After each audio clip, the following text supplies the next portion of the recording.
နေနေရမှတရားတော်နာကြောင်းလာကြကုန်သောဓမ္မဆွေတော်မျိုးတော်ပုဂ္ဂိုလ်ပေါင်းသူတော်ကောင်းတို့ပေါင်းစုညီညာဆင်ကျင်ပါပူဇော်သောသရုဒ္ဓအချိန်ဓမ္မကိုယ်ဤဓမ္မသဘင်ဝဲဟောကြားအပ်သောကံစွာအားတရားတော်ပြိဿိပါတရားကံစွာအားတရားတော်လို့တရားတော်ကိုဒီလိုပဲလွယ်လွယ်မှတ်ပါချမ်းသာသလိုတတ်တာသလိုထိုင်ပြီးတော့နားနိုင်ပါတယ်။ဒါကြီးနဲ့ကျမ်းမာရေးနဲ့ညီအောင်ထိုင်နော်။ဘာတရားလဲကံစွာအားရောပုညံဝါဒုက္ခံဇနိတိအပုညံဒုက္ခံဇနိတိ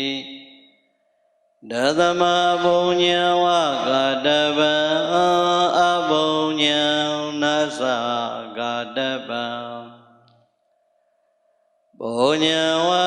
ဒုက္ခံဇနိတိအပုညံဒုက္ခံဇနိတိဒသမပုညံဝကတပံအပုညံနသ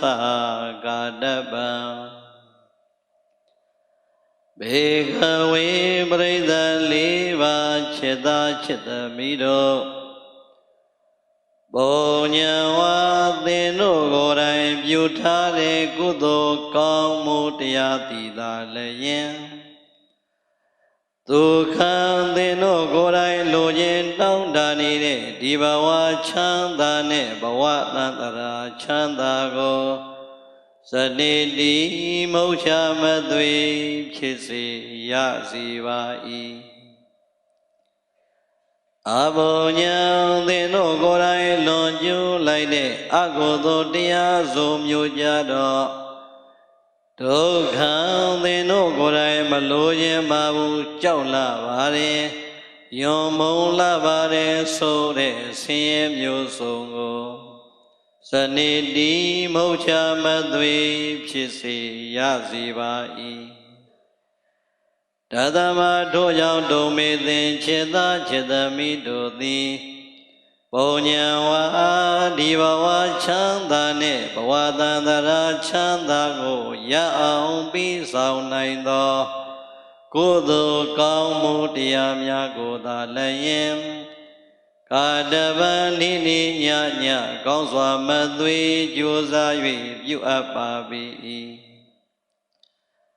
အဘုံညံအဘေဒုက္ခတိရောက်မည်အကြောင်းမကောင်းတဲ့အကုသိုလ်ဒုစရိုက်တရားဆိုမျိုးကိုနာဇကတပံဖေသောအခါမှမပြုသင့်မပြုအပ်ပါ၏ဣတိသောဘဂဝါဘုံတော်6ပါးသခင်ဖျားရှင်ကိုယ်တော်မြတ်ကြီးသည်ဩဇာကရုဏာရှိသွားမေတ္တာအဖြင့်မိန်ကြတော်မူခဲ့ပါပေသတည်း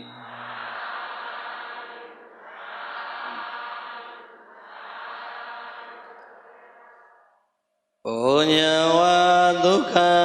ဇနိတိအပုညံဒုက္ခံဇနိတိသိသိဒီကာထာပါဠိမှာဗုဒ္ဓရှင်တော်မြတ်သည်အလုံးသောတတ္တဝါတွေအတွက်အကြောင်းအကျိုးပြဆုံးမတဲ့စကားတော်ကနှခွန်းတိုက်တွန်းလိုက်တဲ့စကားတော်ကနှခွန်းဘယ်နှခွန်းစကား၄ခွန်းကိုပြပါတယ်ပြိဿဘယ်နှခွန်းပြီးတော့ဗုဒ္ဓရှင်တော်မြတ်မိန်နဲ့ဒီစကား၄ခွန်းကိုဒုပရိသတ်မြန်မာလိုလေးနာကြည့်အောင်နော်ပထမဗုဒ္ဓမိန်လိုက်တဲ့စကားလေးကပုညံဝဒုက္ခံဇနိတိဒီဃာတပါဠိကိုမြန်မာလိုပြန်ရင်จิตာจิตမိတို့မင်းတို့ပြုလိုက်တဲ့ကုသိုလ်ကောင်းမှုစွမ်းအားတွေကသာလျင်မင်းတို့လိုချင်နေတဲ့ချမ်းသာကိုရစီဖြစ်စီပါတယ်နားလည်လားမင်းတို့လိုချင်နေတဲ့ ချမ်းသာမှန်သမျှကိုပြိဿရေဘာကပြီးမှလည်းနဲ့ဒါကြောင့်ပထမစကားလေးကိုမြန်မာလိုမှတ်ရင်မင်းတို့ပြုလိုက်တဲ့ကုသိုလ်ကောင်းမှုရဲ့စွမ်းအားကသာလျင်ပြိဿရေဘာကိုပြန်ပြီးမယ်မင်းတို့လိုချင်နေတဲ့ဒီဘဝချမ်းသာနဲ့ဘဝချမ်းသာကိုတန်ត្រာချမ်းသာကိုပြီးမယ်ဟုတ်ပြီနော်နောက်တစ်ချက်အပုံညာဒုက္ခံဇနိတိမင်းတို့လွန်ကျူးလိုက်တဲ့အကုသိုလ်တရားဆိုကံဆိုးတွေကလည်းပဲမင်းတို့ကြောက်ပါတယ်မုန်းပါတယ်မလိုချင်ပါဘူးဆိုတဲ့ဒီဘဝဆင်းရဲတဲ့ဘဝတန်ត្រာဆင်းရဲကိုမုတ်ချမသွေပြန်ပြီးတော့ပြီးဆက်ရမှာပဲရှင်းပြီလားကုသိုလ်ကံရဲ့စွမ်းအားနဲ့အကုသိုလ်ကံရဲ့စွမ်းအားဒါလေးကိုဘုန်းကြီးတို့မြန်မာလိုတရားသာနဲ့အတည့်ပြောရင်จิตသားจิตသမီးတို့မင်းတို့ကိုယ်တိုင်ပြုလိုက်တဲ့ကုသိုလ်ကောင်းမှုစွမ်းအားမှန်သမျှတို့သည်မင်းတို့ကိုယ်တိုင်တကယ်လိုချင်တောင်းတနေတဲ့ဒီဘဝချမ်းသာနဲ့ဘဝတန်ត្រာချမ်းသာကိုမုတ်ချမသွေရစေဖြစ်စေပါတယ်ရှင်းပြီနော်မင်းတို့ကိုယ်တိုင်ပဲလွန်ကျူးလိုက်တဲ့အကုသိုလ်ကံရဲ့စွမ်းအားများသည်မင်းတို့မလိုချင်ပါဘူးကြောက်ပါတယ်မုန်းပါတယ်ဆိုတဲ့ဒီဘဝဆင်းရဲမျိုးစုံနဲ့ဘဝတန်ត្រာဆင်းရဲမျိုးစုံကိုမုတ်ချမသွေရစေဖြစ်စေပါ၏ရှင်းပြီနော်နောက်စကားလေးနှစ်ခွန်းကတော့ပြိဿကြီးတိုက်တွန်းလိုက်တာပဲတတ္တမပုံညာဝကာတ္တပါဒါကြောင့်ကွာတဲ့မင်းတို့ကုသိုလ်ကောင်းမှုရဲ့စွမ်းအားကိုပဲနေ့တိုင်းတိုးပွားအောင်ကြိုးစားလုပ်ကြဟောဘုရားဘာကိုလုပ်ဖို့မင်းနဲ့အပုံညာနာသကာတ္တပံအကုသိုလ်ရဲ့စွမ်းအားကိုတော့တတ်နိုင်သလောက်ရအောင်ချိုးကြတင်ကြဘဝတွေကနေဖယ်ရှားကြစကားလေးပဲနှခေါ်ဒီခွန်ဒါဆိုရင်ဒုပရိသတ်နားလည်ပြီဒါဆိုရင်ဗုဒ္ဓရှင်တော်မြတ်ပထမမိန့်တဲ့စကားလေးကိုဒုပရိသတ်သိသွားပြီဖြစ်တဲ့အတွက်ကဲပြောပါဦးပထမဘုရားမိန့်တဲ့စကားလေးကပါတယ်မင်းတို့ကိုယ်တိုင်ပြုထားတဲ့ကုသိုလ်ကောင်းမှုစွမ်းအားသည်ပါတယ်လေမင်းတို့လိုချင်တဲ့ဒီဘဝချမ်းသာနဲ့ဘဝတန်ត្រာချမ်းသာကိုဘာဖြစ်လဲပြီးမယ်ဟောဒါဆိုရင်တို့တရားနာပိဋကရှင်းရှင်းလေးပဲဟောဒီလူတွေအကုန်လုံးကိုမေးကြည့်ချမ်းသာကိုလိုချင်တာလားဆင်းရဲကိုလိုချင်တာချမ်းသာကိုလိုချင်တာကဲဘလောက်လောက်ဒီချမ်းသာခြင်းတိုက်တလုံးကားတစ်စီးဆိုတော်ပြီလားမတော်သေးဘူးတိုက်နှလုံးကားနှစ်စီးဆိုရင်ကဲတခါကြီးဒီပြောပါဦးတိုက်နှလုံးကားနှစ်စီးဆိုရင်မိတာနင်းနေကဲတိုက်10လုံးကား10စီးဆိုရင်ချမ်းသာမြန်ရမယ်ဆိုရင်ပြိဿကြီးစီဝါဥစ္စာချမ်းသာပဲဖြစ်ဖြစ်လူမှုရေးချမ်းသာပဲဖြစ်ဖြစ်ယာတုဂုဏ်သိချမ်းသာပဲဖြစ်ဖြစ်ကိုချမ်းသာစိတ်ချမ်းသာဘာချမ်းသာလားပြိဿကြီးတော်ပါပြီအဲ့လောက်ဆိုရင်ရပါပြီလို့များပြောမဲ့လို့ရှိလားမရှိဘူးကဲဒါဆိုရင်အာလုံးဘာလို့ခြင်းချမ်းသာကိုလိုချင်နေဆိုပဲနေ့စဉ်နေ့တိုင်းပြိဿကြီးဘာကိုရှာနေလဲချမ်းသာပဲရှာနေတယ်ဒါဆိုရင်ပြိဿကြီးဒုပရိသတ်လိုချင်နဲ့ဒုပရိသတ်ရှာနေတယ်အဲ့ဒီချမ်းသာသည်နတ်တစ်ပါးကပေးမှလားမြမကြီးကပေးမှလားဘိုးတော်ဘွားတော်ပုဂ္ဂိုလ်တ attva တွေကပေးမှလားဒီတက်မြင့်အောင်ပြောရင်ကိုကိုးကွယ်နေတဲ့ဖခင်ကပေးမှလားတရားကရောသံဃာကရောဘာကပေးမှဘုရားတရားသံဃာသည်ချမ်းသာနိုင်တဲ့လမ်းကြောင်းတွေအကျင့်ကောင်းတွေကိုပဲပြတယ်ငါကိုယ်ကွယ်အဲ့ဒါတွေရစီလို့ဘုရားပေးလားတရားရောပေးလားသံဃာရောပေးလားဒါဆိုရင်ဘုရားတရားသံဃာယနာမြတ်၃ပါးရဲ့အဆုံးအမကိုခံယူပြီးတော့ရနိုင်တဲ့ချမ်းသာကြောင်းနိလန်းကောင်းတွေရှိလားမရှိလားအဲ့ဒါတွေကိုပြိဿကြီးကိုယ်တိုင်မပြုတ်ဘဲနဲ့ကိုလိုချင်တဲ့ချမ်းသာကိုစီရောက်သလားဟုတ်ပြီဒါဆိုရင်ပြိဿကြီးချမ်းသာခြင်းလားဆင်းရဲခြင်းလား ချမ်းသာခြင်းဘာစွမ်းအားကိုမြင့်မယ်ကုသိုလ်ကံစွမ်းအားကိုမြင့်မယ်ဟုတ်ပြီဒါတစ်ချက်ဒါဆိုဒုတိယနာပရိသတ်ဆင်းရဲကြတော့လိုချင်လားမလိုချင်လားသို့တော့အခုဒီလူတွေဆင်းရဲနဲ့ကြုံနေတာများလားချမ်းသာနဲ့ကြုံနေတာများလားဒါဆိုဆင်းရဲစေတာပရိသတ်ကြီးပုဂ္ဂိုလ်တစ်ပါးကဆင်းရဲအောင်လုပ်ထားတာလားနတ်တစ်ပါးကဒဏ်ခတ်ထားတာလားမြမကြီးကဒဏ်ခတ်ထားတာလားဘာကဆင်းရဲစေအကုသိုလ်ကံစွမ်းအားကဘာဖြစ်စေလဲဆင်းရဲစေတယ်ကဲကံရဲ့သဘောကိုနားလည်ပြီလားဒါဆိုရင်ပြိဿရဲ့လောကလူတွေချမ်းသာကိုလိုချင်တဲ့ဆင်းရဲကိုကြောက်တယ်သို့တော့လိုချင်တဲ့ချမ်းသာကိုမရဘူးဆိုရင်အနည်းဆုံးလူတွေကိုပြစ်ချက်တည်မရှာဘူးလားဥမာသားသမီးနဲ့အမေဖေဆိုရင်လည်းပဲမလီသူတို့ကစင်ပြေမှာပေါ့အမေကတို့ကြတော့မပေးဘူးသူကြတော့ပေးတာကိုဟောပြိဿရဲ့ကိုယ်အစင်မပြေလိုက်တာနဲ့အနည်းဆုံးလူတွေကိုရမ်းမရှာဘူးလားတကယ်တမ်းကပြိဿအမေအဖေကမချမ်းသာစီတာလားကိုယ့်ရဲ့ကံစွမ်းအားကညံ့နေတာဟုတ်ပြီဒါဆိုရင်ပြိဿရဲ့ချမ်းသာခြင်းရင်ဘာကံစွမ်းအားကိုမြင့်မယ်ဒါဆိုဆင်းရဲကြောင့်ရင်ဘာကံစွမ်းအားကိုချိုးမယ်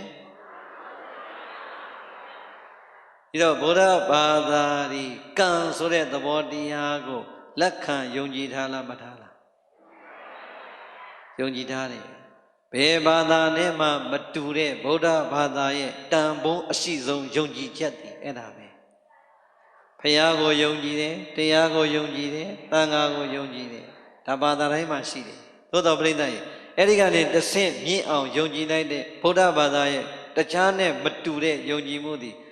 ကိုပြုတဲ့ကုသိုလ်ကံသည်ဒီဘဝနဲ့နောင်ဘဝကောင်းကျိုးကိုပြန်ပြီးတော့ကိုစံစားရမယ်ကိုလွန်ကျူးလိုက်တဲ့အကုသိုလ်ကံသည်လည်းပဲဒီဘဝနဲ့နောင်ဘဝတစ်ချိန်ချိန်တဏှာတဘဝမှာကိုပြန်ပြီးတော့ပြီးဆက်ရမယ်ခံရမယ်ယုံကြည်လားမယုံကြည်လားအဲ့ဒါဘယ်ဘာသာနဲ့မှမတူတဲ့ဗုဒ္ဓဘာသာရဲ့တန်ဖိုးရှိတဲ့တတ်တာပဲတရားဘာသာတွေမှာဘုရားယုံနဲ့တရားယုံနဲ့သံဃာယုံနဲ့သို့တော့လှုပ်ချင်လှုပ်ဘုရားရှင်မှာဒူးထောက်လို့ကိုးကွယ်လိုက်ရင်ကိုလှုပ်ထားတဲ့အကုသိုလ်အမှုတွေကိုဘုရားကခံသွားတယ်တဲ့ကိုခံစရာမလိုဘူးတဲ့အဲ့ဒါကောင်းချီးပေးတာတဲ့မရှိဘူးလားလောကဥပမာလေးပဲစဉ်းစားကြည့်ပြိဿရဲ့ဥပမာအဖေကနေပြီးတော့လူသက်မှုလွန်ကျူးတယ်ပေါ့ဗျာကဲအဲ့ဒီဥပဒေကိုဘယ်သူရင်ဆိုင်ရလဲကျိုးဖေအသက်ကြီးလို့ပါဗျာစိတ်မထိန်နိုင်လို့တတ်မိတာပါအဖေအသက်ကြီးလို့မဖမ်းပါနဲ့ကျုပ်ကိုပဲဖမ်းမိထောင်ထဲကိုထည့်ပါလို့သားသမီးကဝန်ခံလို့ရလားဘယ်လောက်ချစ်ချစ်လောကဥပဒေမှာအဖေလွန်ကျူးတဲ့အမှုသားသမီးဝန်ခံလို့ရလားဒါဆိုရင်သားသမီးလွန်ကျူးတဲ့အမှုကိုအဖေကပြန်ပြီးတော့ဝန်ခံလို့ရလားလောကဥပဒေနဲ့သဘာဝဓမ္မနဲ့မဆန့်ကျင်ဘဲနဲ့ပြိဿရဲ့အမှန်ဆုံးတရားသည်ဗုဒ္ဓရဲ့တရားမှာပဲရှိတယ်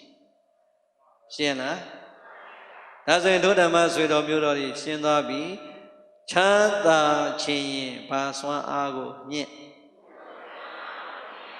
ကုသိုလ်ကံစွမ်းအားကိုမြင့်မယ်ဒါဆိုရင်ကုသိုလ်ကံစွမ်းအားကိုမြင့်ပြီဆိုတော့ဒီဗုဒ္ဓဘာသာရဲ့နေတိုင်းယုံကြည်မှုထဲမှာဒီကံဒီပါနေတယ်မပြောဘူးလားကဲကံကိုသဘောကျပြီးတော့ယုံလားမယုံလားဟုတ်ပြီဒါဆိုရင်ဗုဒ္ဓဘာသာနဲ့နီးတဲ့တခြားဘာသာတွေတော့ပြိဿကြီးကံဆိုတဲ့စကားကိုသုံးမနေဘူးလားဒါဆိုဒီကံဆိုတဲ့စကားသည်နားရည်ဝနေတာလားနားဝေးနေတာလားဟုတ်ပြီဒကမာကြီးတွေအောက်ကပြိဿတွေတရားမှမပြောနဲ့ဘူးအပေါ်ကဒကာ50ယောက်ကိုမေးလိုက်မယ်ကဲဒကာကြီးကံကိုမြန်မာလိုနားလည်အောင်ပြန်ရင်ဘယ်လိုပြန်မလဲဟုတ်တယ်အလုတ်ပါဗျအမေမစိုးကဲဒီဘက်ကပြောပါအောင်ကံကိုအလုတ်လို့ဒီဘက်ကပြောတယ်တို့ဒကာတွေကထောက်ခံလားကံကွာလားထောက်ခံပါလေဗျဟာမစိုးဘူးပဲကဲအောက်ကပရိသတ်ကံကိုအလုတ်လို့ဒကာကြီးကပြောတယ်ထောက်ခံလားကံကွာလားထောက်ခံပါလေဗျဒီကောင်ဘာတိလို့ထောက်ခံတာစဉ်းစားတော့ပြိဿကံကိုမြန်မာပြန်ရင်အလုတ်ဟုတ်ပါလေနည်းနည်းလောက်နှစ်ခါလောက်မင်းတို့ကြောက်သွားရင်ကံကိုမြန်မာပြန်ရင်ဘာလဲအလုတ်ဘယ်သူလုတ်တဲ့အလုတ် မိမိကိုယ်တိုင်လုပ်တဲ့အလုပ်ပြောဘယ်သူလုပ်တဲ့အလုပ်ဟုတ်ပြီပြန်ပြောမယ်အလုပ်ဆိုတာဘာလဲဘယ်သူပြုတဲ့ကံကံဆိုတာဘာလဲဘယ်သူလုပ်တဲ့အလုပ်ဒီနေ့ကတော့စာသင်တယ်လို့ပဲဟောမှာဘာဖြစ်လို့လဲဆိုတော့ဒီကံကိုတော်တော်များများကလေးတွေဇောက်ထိုးတွေးနေတာတော်တော်ကြားလို့ဒီတရားဒီနေ့မှဟောတာဟုတ်လားကဲဒါဆိုရင်ပြိဿကြီးမိမိလုပ်တဲ့အလုပ်ကိုပြန်စဉ်းစားတနေ့တနေ့မိမိလုပ်နေတဲ့အဲ့ဒီကံအလုပ်များသည်ဘယ်နှမျိုးလောက်ရှိစဉ်းစားနော်မိမိလုပ်နေတဲ့ကံအလုပ်များသည်ဘယ်နှမျိုးလောက်ရှိကဲပြိဿစောစောဩဃာသသုံးခုဆုံးတော့နောက်ထပ်ပါဆိုကာယကံဝစီကံမနောဘယ်နှမျိုးပဲရှိတယ်ကြိုက်တာတွေလို့ဒီသုံးခုကနေလွတ်မလားဒီတော့ဘုန်းကြီးတို့ကံဆိုတဲ့အလုပ်ကိုနေတိုင်းလုပ်နေတာဒီဘယ်နှမျိုးပဲရှိဟုတ်ပြီဒါတို့ပြိဿကာယကံဆိုတော့ရှင်းသွားပြီကာယကံဆိုတော့ဘာနဲ့လုပ်တဲ့အလုပ်ခန္ဓာကိုယ်ကြီးနဲ့လုပ်တဲ့အလုပ်ဝစီကံဆိုတာနှုတ်နဲ့ပြောတဲ့အလုပ်မနောကံဆိုတာစိတ်နဲ့ကြံစည်တဲ့အလုပ်ဘုန်းကြီးတို့နေတိုင်းဒီသုံးမျိုးနဲ့လွတ်ပြီးတော့လုပ်တဲ့အလုပ်ရှိလားဒါကြောင့်ရှိစောဘုရားကြီးတွေဘလောက်များကျေးဇူးတင်ဖို့ကြီးညိုဖို့ကောင်းတယ်ပရိသတ်ဩဃာသခွင့်ပေးတော်မူပါဗျာဘာကြောင့်ခွင့်ပေးရမလဲတပည့်တော်ကာယကံဝစီကံမနောကံသဗ္ဗဒေါသခတ်သိမ်းသောအပြစ်တွေများအရှင်ဘုရားအပေါ်မှာလွန်ကျူးမိရင်အဲ့ဒီအပြစ်တွေကနေလွတ်ကင်းဖို့ရန်ဆိုပြီးတော့ဩဃာသကိုမဆိုခဲ့ဘူးလားရှင်းရလားဟုတ်ပြီဒါဆိုရင်ကာယကံကိုယ်နဲ့ပြုတော့ကံအလုပ်တစ်ခုပေါ်မသွားဘူးလားဝစီကံနှုတ်နဲ့ပြောတော့ကံအလုပ်တစ်ခုပေါ်မသွားဘူးလားမနောကစိတ်နဲ့ကြံစီတော့ကံအလုပ်တစ်ခုပေါ်မသွားဘူးလားပပိရှင်းပြန်အောင်မယ်ပြန်ပြောမယ်ကံဆိုတာဘာလဲအဲ့ဒီအလုပ်ဒီတနေ့ဘယ်နှမျိုးလောက်လုပ်ဘာရဲ့ကာယကံဝစီကံမနောကံโอเคဒါဆိုရင်ကာယကံဝစီကံမနောကံတွေကိုဘယ်သူကိုယ်တိုင်လုပ်တာလဲဟုတ်ပြီနော်မိမိကိုယ်တိုင်လုပ်လိုက်တဲ့အခါအဲ့ဒီကာယကံဝစီကံမနောကံတွေကအကောင်းနေကြည့်လုပ်တာဟုတ်ရလားဟောဘာတွေလုပ်သေးလဲအဆိုးတွေလည်းလုပ်သေးတယ်ကဲဒါဆိုရင်အကောင်းတွေကိုကာယကံနဲ့လုပ်မယ်ဝစီကံနဲ့ပြောပြီးတော့လုပ်မယ်မနောကံနဲ့ကြံစီပြီးတော့လုပ်မယ်ဆိုတော့ပြိဿကြီးအကောင်းတွေကိုလုပ်တော့ဘာကံဖြစ်ဒီသိလိုက်ပါတော့အကောင်းတွေကိုလုပ်တော့ဘာကံဖြစ်အကောင်းကံဖြစ်အဲ့ဒါတော့ခမည်းတော်ပြောမှလားရှိရဒီလောက်တွဲကတော့ကုသိုလ်ကံမဟုတ်ဘူးလားမှတ်သွားအောင်မယ်အကောင်းတွေကိုလုပ်တော့ဘာကံဖြစ်အကောင်းကဆိုပါကဲပြိဿကြီးဒီကံနဲ့ပဲကာယဝစီမနောပါပဲမကောင်းတာတွေရောမလုပ်ဘူးလားမကောင်းတာတွေလုပ်တော့ဘာကံဖြစ်အကုသိုလ်ကံဖြစ်အနှစ်ချုပ်လိုက်ရင်ဘာနဲ့ဘာပဲကြံကုသိုလ်ကံနဲ့အကုသိုလ်ကံဒါဆိုရင်ပြိဿကြီးအဲ့ဒီကုသိုလ်ကံအကောင်းတွေကိုလုပ်လို့ဖြစ်လာတဲ့ကံတွေရောအကုသိုလ်ကံမကောင်းတာတွေကိုလုပ်လို့ဖြစ်လာတဲ့ကံတွေရောကဘယ်သူလုပ်တာလဲဒီအချိန်ကြီးသူများပါလားမပါသေးဘူးဒါဆိုရင်ဘာဖြစ်လို့အကောင်းနဲ့မကောင်းကုသိုလ်ကံနဲ့အကုသိုလ်ကံပေါ်လာရတာလေဆိုရင်နောက်တစ်ခွန်းလာပြီစေရနာဟံကမ္မဝဒ္ဓမိဘိက္ခဝေရှင်သာရှင်သမီးတို့အဟံငါဘုရားရှင်ကိုရောမြတ်ကြီးသည်စေရနာမင်းတို့ကိုယ်တိုင်ရှည်သွားပြဋ္ဌာန်းလိုက်တဲ့စေရနာဆိုတဲ့သဘောတရားလေးကိုကမ္မမင်းတို့ပြုလိုက်တဲ့ကံဟူ၍ဝဒ္ဓမိငါဘုရားမိန့်ကြတော်မူလိုက်ပါတယ်ဘာဖြစ်လို့အဲ့ဒီမကောင်းကံနဲ့အကောင်းကံတွေဖြစ်လာတာလဲဆိုရင်တို့ပြိဿဒီကံတွေကိုမပြုခင်မပြောခင်မစင်စားခင်ကိုယ်စိတ်ရှိသွားစေတနာလေးရှိလားမရှိလားဒီစိတ်စေတနာလေးဒီပဲပြိဿကြီးကံမြောက်သွားတာပဲဘာမြောက်သွား ဥမာဘောဒုပရိသတ်အခုတရားမွဲလာတာလားဆက်ပွဲလာတာဩတယောက်ယောက်ကဆူငေါက်ပြီးတော့လွတ်လိုက်တာလားဘယ်သူလာတာပရိသတ်ဟောဒီတရားမွဲမလာခင်တည်းကဒီမှာဆိုင်းမို့ကြီးကြော်ညာမထားဘူးလားမလီတို့မူတော်ကဘုန်းကြီးလည်းပါတယ်ဟဲ့ရန်ကုန်ကမေစီမဂုံကြီးဆရာတော်လည်းပါတယ်ဟဲ့အမလီ73 14 15ဓမ္မသဘင်နဲ့အမေစိန်တို့မိသားစုကပဲလုံတာအရက်ထဲမှာမပြောဘူးလားကဲအဲ့ဒီအချိန်တွေကပြိဿရဲ့ဒီရက်သိပြီဆိုတော့ဒီကနေ့တရားနာရမယ်ရက်ရောက်ပြီဆိုတော့ဒုပရိသတ်ရဲ့စိတ်ထဲမှာစေတနာလေးကတရားနာခြင်းစိတ်ပေါ်လားမပေါ်လားတရားနာခြင်းနဲ့စေတနာစိတ်ကလေးတည်ရှိလားမရှိလားတရားနာခြင်းနဲ့စေတနာစိတ်ကလေးရှိလို့ပြိဿရဲ့ယောဂီရောင်လေးဝတ်ယောဂီတပတ်လေးတင်ပြီးတော့အိမ်ကနေကိုယ်တိုင်ထွက်လာလိုက်တာလှမ်းလာသမျှခြေလှမ်းများသည်ဘသူခြေလှမ်းအဲ့တော့ဘာကံဖြစ်သွားလဲကုသိုလ်ကံထဲမှာကာယကံပါမသွားဘူးလားကာယကိုယ်ခန္ဓာကိုယ်ကြီးနဲ့ကိုယ်တိုင်ကြွလှမ်းလာကားစီးလာရင်လာမယ်ကိုယ်တိုင်ရောက်အောင်မလာဘဲနဲ့ဒီနေရာရောက်မလားဟောကာယကံကုသိုလ်စိတ်လေးရှည်သွားပြီးတော့လာလိုက်တော့အဲ့ဒီကာယကံဒီဘာကံဖြစ်သွားလဲကုသိုလ်ကံဖြစ်သွားတယ်ဟုတ်ပြီလားအခုဒီနေရာတော့ဩဃာသဆိုတယ်ပြီးတော့၅ပါးသီလခံတယ်ကိုယ်နှုတ်နဲ့မဆိုဘူးလားဒီနှုတ်နဲ့လုံလိုက်တော့ပြိဿကြီးဘာကုသိုလ်ကံဖြစ်ဝစီကုသိုလ်ကံမဖြစ်ဘူးလားစိတ်ထဲမှာလည်းပြိဿကြီးအစောကြီးတည်းကြံစီထားတာပဲတရားနာဖို့ဆိုတဲ့ကောင်းတဲ့အကြံလားမကောင်းတဲ့အကြံလားဘာကံဖြစ်ကုသိုလ်မနောကံဖြစ်ရှင်းပြီလားပြီးတော့ကံအားလုံးရဲ့ရှေ့မှာဘာရှိလဲမိမိရဲ့စေတနာလေးရှိတယ်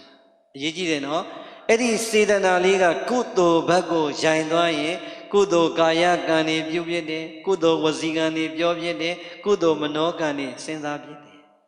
တခါဒီစိတ်လေးပဲပြိဿရဲ့အခုမိုးတုံပြိဿမိုးတုံမျိုးနဲ့ရှိမယ်ဆိုရင်ဒီပြိဿကများတယ်လို့ပြောပေမဲ့ရှိတဲ့လူဦးရေနဲ့တွေ့ရင်တော့များလားနေဟိုတရားလာနေတဲ့လူနဲ့အရက်ထဲမှာမနာပဲကြံခဲ့သူဘယ်သူအများဟောတချို့ကပြိဿရေမအားလို့မလာတာရှိမယ်တချို့ကလည်းအိမ်မခွာနိုင်လို့မလာတာရှိမယ်တချို့ကလည်းပြိဿရေကံနေစေတနာရှည်သွားပြီးတော့ပြောင်းမသွားဘူးလားဟောဒုပရိသတ်ကစေတနာကံလေးနဲ့တရားနာဖို့စိတ်ကူးရှိတော့ဒီကိုရောက်လာတာတချို့ဒီထဲမှာဒကမတွေများလားဒကာတွေများလားဒကမာကြီးတွေရှေ့ကတရားပွဲသွားမယ်ဆိုရင်နောက်ကဒကာကြီးတွေကလည်းတရားပွဲသွားမှသိတာများလားမသိတာများလားသို့တော့တရားပွဲပါလာတာများလားမပါတာများလားရန်တိုက်ပေးလိုက်အောင်မယ်ကဲဒကမာကြီးကသွားတော့မယ်ဆိုယောဂီအောင်လေးကိုတပတ်လေးပြင်တချို့ဒကာကြီးတွေပေါ့ဗျာအကုန်တော့မပြောလို့ပြိဿကြီးသူသွားမှငါဘီယာဆိုင်သွားမယ်ဟောဒါမျိုးစေတနာနဲ့စောင့်နေတာရောမရှိနိုင်ဘူးလားသူသွားရင်ဒီဘုန်းကြီးကတရားရှိတတ်တယ်အစာဆုံး2 နာရီလောက်ကြာမယ်ကြာလဲကြာတော်မူပါစေအဲ့ဒါဆိုငါကာရာအိုကေသွားလို့ရတယ်ဟုတ်လားသူ့စိတ်ထဲမှာဒါမျိုးတွေမရှိနိုင်ဘူးလားရှိနိုင်တော့ပြိဿရဲ့အစာတွေကသူ့စိတ်ကဒီစေတနာရှည်သွားပြထမ်းနေရင်ဒကမာကြီးကနေပြီးတော့မသွားနိုင်ဤလေလုံးနေဟဲ့မင်းနောက်ကြလိမ့်မယ်ဗျလူများမယ်နော်နေရာမကောင်းမဲနေလိမ့်မယ်ဟာနည်းနည်းလေးပြင်မသွားစေချင်ဘူးလားပြိဿရဲ့သူ့စိတ်ထဲမှာဘာစေတနာတွေရှည်သွားနေလဲဒကမာကြီးလည်းသွားပြီဆိုတော့ကဲသူလည်းပဲမသွားနိုင်ဘူးလားသူသွားတော့သူ့စိတ်ကဘာစေတနာလဲအစာလေးကအကြံစိုးနဲ့စောင့်နေတာဆိုရင်သူပြုတဲ့ကံကာယကံဝစီကံမနောကံသည်ကုသိုလ်ကံဖြစ်မလားအကုသိုလ်ကံဖြစ်မလားအကုသိုလ်ကံဒါကြောင့်ပြိဿရဲ့စေတနာကောင်းတော့အဲ့ဒါအချင်းကြီးစကားမဟုတ်ဘူးတန်ဖိုးပဲစကားမဟုတ်စေတနာကောင်းတော့ကံကောင်းတယ်ဒုပရိသတ်ရဲ့စေတနာလေးကအကောင်းဘက်ကိုစိတ်စေတနာရှည်သွားပြထမ်းရင်ပြုတဲ့ကံသည်အကောင်းကုသိုလ်ကံပဲပြုတယ်စေတနာမကောင်းတော့ကံမကောင်းဘူးကဲစေတနာစိတ်စေတနာကရှည်သွားမကောင်းတော့အကုသိုလ်ကံနဲ့ကုသိုလ်ကံဘာပြုဖြစ်အကုသိုလ်ပဲပြုပြီပေါ့ဒါကြောင့်စေတနာကောင်းမှကံကောင်းပြီဆိုတာရှင်းပြီလား ဒါဘုံမဒီတရားအစားသင်တယ်လို့ဟောမှာကလေးတွေပိုင်းတစ်ခါတည်းပြီးတော့ဒါဆိုရင်ပြန်ပြောမယ်ကံဆိုတာပါလေအလုပ်ဆိုတာဘယ်သူလုပ်တာလဲမိမိကိုယ်တိုင်လုပ်တော့တနေ့တနေ့ဘယ်နှမျိုးနဲ့လုပ်နေလဲပါရီကာယကံဝစီကံမနောကံဒါဆိုရင်အဲ့ဒီကံနေပြုတ်ဖို့ရန်အတွက်ရှေ့ကဘာအရင်လားဘယ်သူစေတနာမိမိရဲ့စေတနာမိမိစေတနာကအကောင်းစေတနာလေးဖြစ်တော့ဘာကံကိုပြုဖြစ်ကုသိုလ်ကံကိုပြုဖြစ်မိမိစေတနာကမကောင်းတဲ့ဘက်မှာရိုင်သွားတော့ဘာကံကိုပြုဖြစ်ဒါဆိုရင်ကုသိုလ်ကံနေပြုစုပါများလို့စွမ်းအားတက်လာရင်ဘာအကျိုးကိုပေးချမ်းသာကိုမပေးဘူးလားအကုသိုလ်ကိုစုပြုပါများလို့ပြိဿရေစွမ်းအားတက်လာရင်ဘာကျိုးကိုပေးရှင်းပြီနော်ဒါဆိုရင်ဘုရားရှင်ရဲ့စကားလေးရှင်းမသွားဘူးဟုတ်ပြီဒါဆိုရင်ကုသိုလ်ကံကကောင်းကျိုးကိုစွမ်းအားပေးတယ်အကုသိုလ်ကံကမကောင်းကျိုးစွမ်းအားကိုပေးတယ်ဆိုရင်ဒါဆိုရင်ဒုတိယနာပိဋကကုသိုလ်ကံရဲ့စွမ်းအားကချမ်းသာကိုရတယ်လို့ဘုရားဟောတဲ့အတွက်ကြောင့်အခုကိုယ်ကိုပြန်ပြီးတော့သုံးသပ်ကြည့်ဒီလူတွေအကုန်လုံးချမ်းသာတာလားတချို့တလေချမ်းသာတာလားဒီတထက်ခွင်ပြိဿရေချမ်းသာတဲ့လူများလားဆင်းရဲတဲ့လူများလားဩဒါဆိုရင်ပြိဿရေဘာစွမ်းအားကောင်းလဲအဲ့လိုပြောလိုက်တော့ကြည်နပ်လားကြည်နပ်လားအရှင်ဘုရားရဲ့တပည့်တော်တို့ဗုဒ္ဓဘာသာလေဒီတိုင်းဘုရားလည်းရှိခိုးတယ်ငါးပါးသီလလည်းခံယူတယ်တပည့်တော်တို့ကုသိုလ်တွေလုပ်တယ်လေအဲ့လိုတော့မပြောပါနဲ့လို့များပြိဿရေစိတ်ထဲမှာမပြောချင်ဘူးလားစဉ်းစားတော့ဘုန်းကြီးပြောချင်တာကဘုရားမင်းတဲ့စကားနဲ့ကိုဖြစ်နေရတဲ့ဘဝဘာကြောင့်ကြွာချားနေလဲကုသိုလ်ကံရဲ့စွမ်းအားသည်ဘဝချမ်းသာနဲ့တန်ត្រာချမ်းသာကိုပြီးတယ်အကုသိုလ်ကံရဲ့စွမ်းအားကဘဝဆင်းရဲနဲ့တန်ត្រာဆင်းရဲကိုပြီးတယ်ဘုရားဟောတာတယ်ဒါဆိုရင်ကံရဲ့အစဉ်စဉ်ပေါ်လာပုံကိုသိပြီဆိုရင်ကိုပြုတဲ့ကံကိုပြန်ပြီးတော့သုံးသပ်ဖို့မလိုဘူးလားကဲအမှန်တည်းပြောကြည့်ကိုကုသိုလ်ကံကိုလုံနေတယ်လို့ထင်ထားတာများလားအကုသိုလ်ကံကိုလုံနေတယ်လို့ထင်ထားတာများဗုဒ္ဓဘာသာဝင်တယောက်ဒီဘာကံကိုလုံတာများမလဲကုသိုလ်ကံပဲဘာဖြစ်လို့ဆင်းရဲနေတာလဲဆိုတော့သုံးသပ်ဖို့မလိုဘူးလားတော့နေ့စဉ်ဘဝဖြတ်သန်းနေတဲ့ကံလေးကိုပြန်သုံးသပ်ကြမယ်ပြိဿရေနေ့တိုင်းပြုနေတဲ့ကံစောစောပြောထားတယ်ဘယ်နှမျိုးကိုယ်ဘဝကိုဖြတ်သန်းနေတာကိုယ်တိုင်သိတယ်နေ့တိုင်းကိုသည်ကုသိုလ်ကာယကံနေများသလားအကုသိုလ်ကာယကံနေများလားအကုသိုလ်ကာယကံနေများတယ်ဒါဆိုရင်ချမ်းသာခြင်းလားဆင်းရဲခြင်းလားချမ်းသာခြင်းလေဟုတ်ပြီဒါဆိုရင်အရက်ထဲမှာဈေးထဲမှာရက်ွက်ထဲမှာလက်ဖက်ဆိုင်မှာလမ်းပေါ်မှာမိသားစုအိမ်မှာဆုံတဲ့ကပြိဿရေကုသိုလ်ဝစီကံစကားတွေပြောတာများလားအကုသိုလ်တွေပြောတာများလားအကုသိုလ်တွေပဲပြောတယ်ကဲအချင်းချင်းတွေဆုံပြီးဆိုပြိဿရေအရက်ထဲအကြောင်းတွေကိုပြောတော့တော်တော်များများကုသိုလ်ရစရာတွေများလားအကုသိုလ်ဖြစ်စရာတွေများလားဟုတ်ပြီမင်းသားမင်းသမီးအကြောင်းရောမပါဘူးလားအဲ့ဒါတွေပြောတော့မင်းသားတော်ပြိဿရေမြန်မာမင်းသားနဲ့ပြီးသွားလားမပြီးဘူးဘယ်မင်းသားပါသေးတယ်မုဒုံမှာလည်းကိုရီးယားမင်းသားခေတ်စားတာပဲလားကဲဒါဆိုရင်တက္ကမကြီးတွေမှန်မှန်လေးတစ်ချက်လောက်လိန်ကြည့်သမ်းမှာမင်းသားငငယ်လေးတွေအကြောင်းပြောတာမလားအဖိုးကြီးတွေအကြောင်းပြောတာမလားငငယ်လေးတွေအကြောင်းကဲစဉ်းစားကြည့်သမ်းပြိဿရေမင်းသားအကြောင်းပြောလိုက်တာပြောရင်နဲ့မလီအိုက်မင်းသားရေအိုက်စကမအိုက်ကောင်မလေးနဲ့ကြည့်မကောင်းမကိုဒီမင်းသားမင်းကြီးချောလည်းမချောမလဲသူတို့ကနေနိုင်မလားလို့ဖြစ်မနေဘူးလားဘလို့ဘလောင်းကြီးနဲ့ပြောမနေဘူးလားမင်းသားအကြောင်းပြောပြီးပြီဟိုလူဒီလူတွေအကြောင်းရောမပါဘူးလားဘယ်လူတွေလဲကဲမလေးတိုင်းနောက်ထပ်ပြောမယ်ဘုန်းကြီးအကြောင်းပါလားမပါလားဘုန်းကြီးအကြောင်းလည်းပါတယ်ကဲမလေးတိုင်းအမှန်မှန်လေးဟောဒီပန်းဖလက်ကြီးထွက်လာတော့ဘုန်းကြီးကဘယ်နှပါလဲဘုန်းကြီးနေနှစ်ပါးတည်းရှိတာတော့မလေးတိုင်းဒီဘုန်းကြီးနှစ်ပါးကိုဘယ်ညာကြည့်လဲကြည့်ရောမလေးတိုင်းပါဇက်ကငြင်းနေလားဘာပြောလဲဈေးထဲမှာဘုန်းကြီးတို့ဒီဘက်ကဒုစရမုတုံကတော့ဒီဘက်ကမရှိ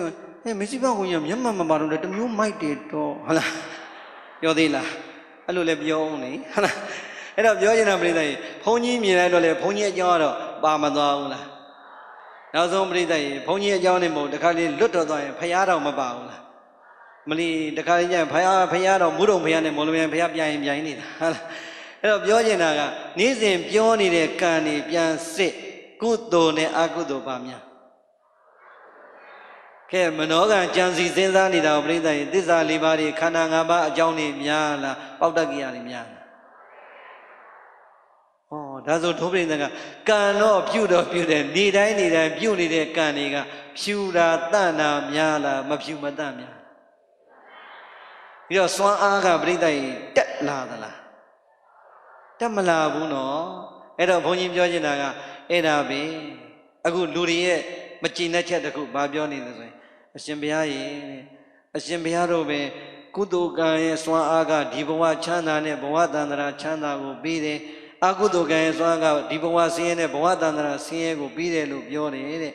မလီတပည့်တော်တို့ပြင်နေတိုင်းကုသိုလ်ကံတွေကိုမြင့်ပမလီအမြဲတမ်းသီလလည်းဖြူအောင်စောင့်နေလူရတန်းတာတွေလည်းလုပ်တယ်တပည့်တော်တို့ဒီလိုလုံးနေတော့ဘာမှဖြစ်မလာဘူးတဲ့ဟိုလူတွေများတဲ့ကုသိုလ်ကံတွေလှုပ်လိုက်တာဖယားဆိုလည်းမချမ်းတရားဆိုလည်းမချမ်းဘုန်းကြီးဆိုလည်းအကုန်လုံးဟုတ်လားမဟုတ်လား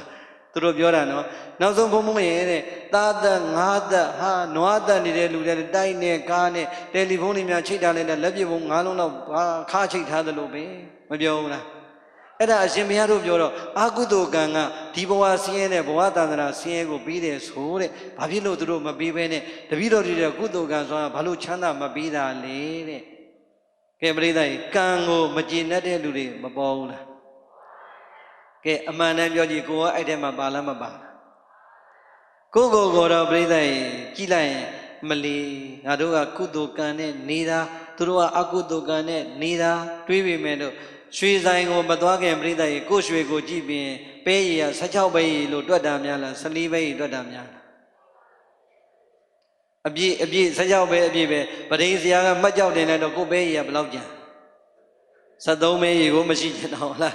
အေးကိုဟာကိုတော့ပြိဿရေကံအကောင်းတွေလုံနေတယ်လို့ထင်တာပဲသို့တော်ပြိဿရေကံတွေကမဖြူတဲ့ကံတွေလည်းပါတယ်ဖြူတဲ့ကံတွေလည်းပါတယ်အဲ့တော့ဘုန်းကြီးပြောချင်တာက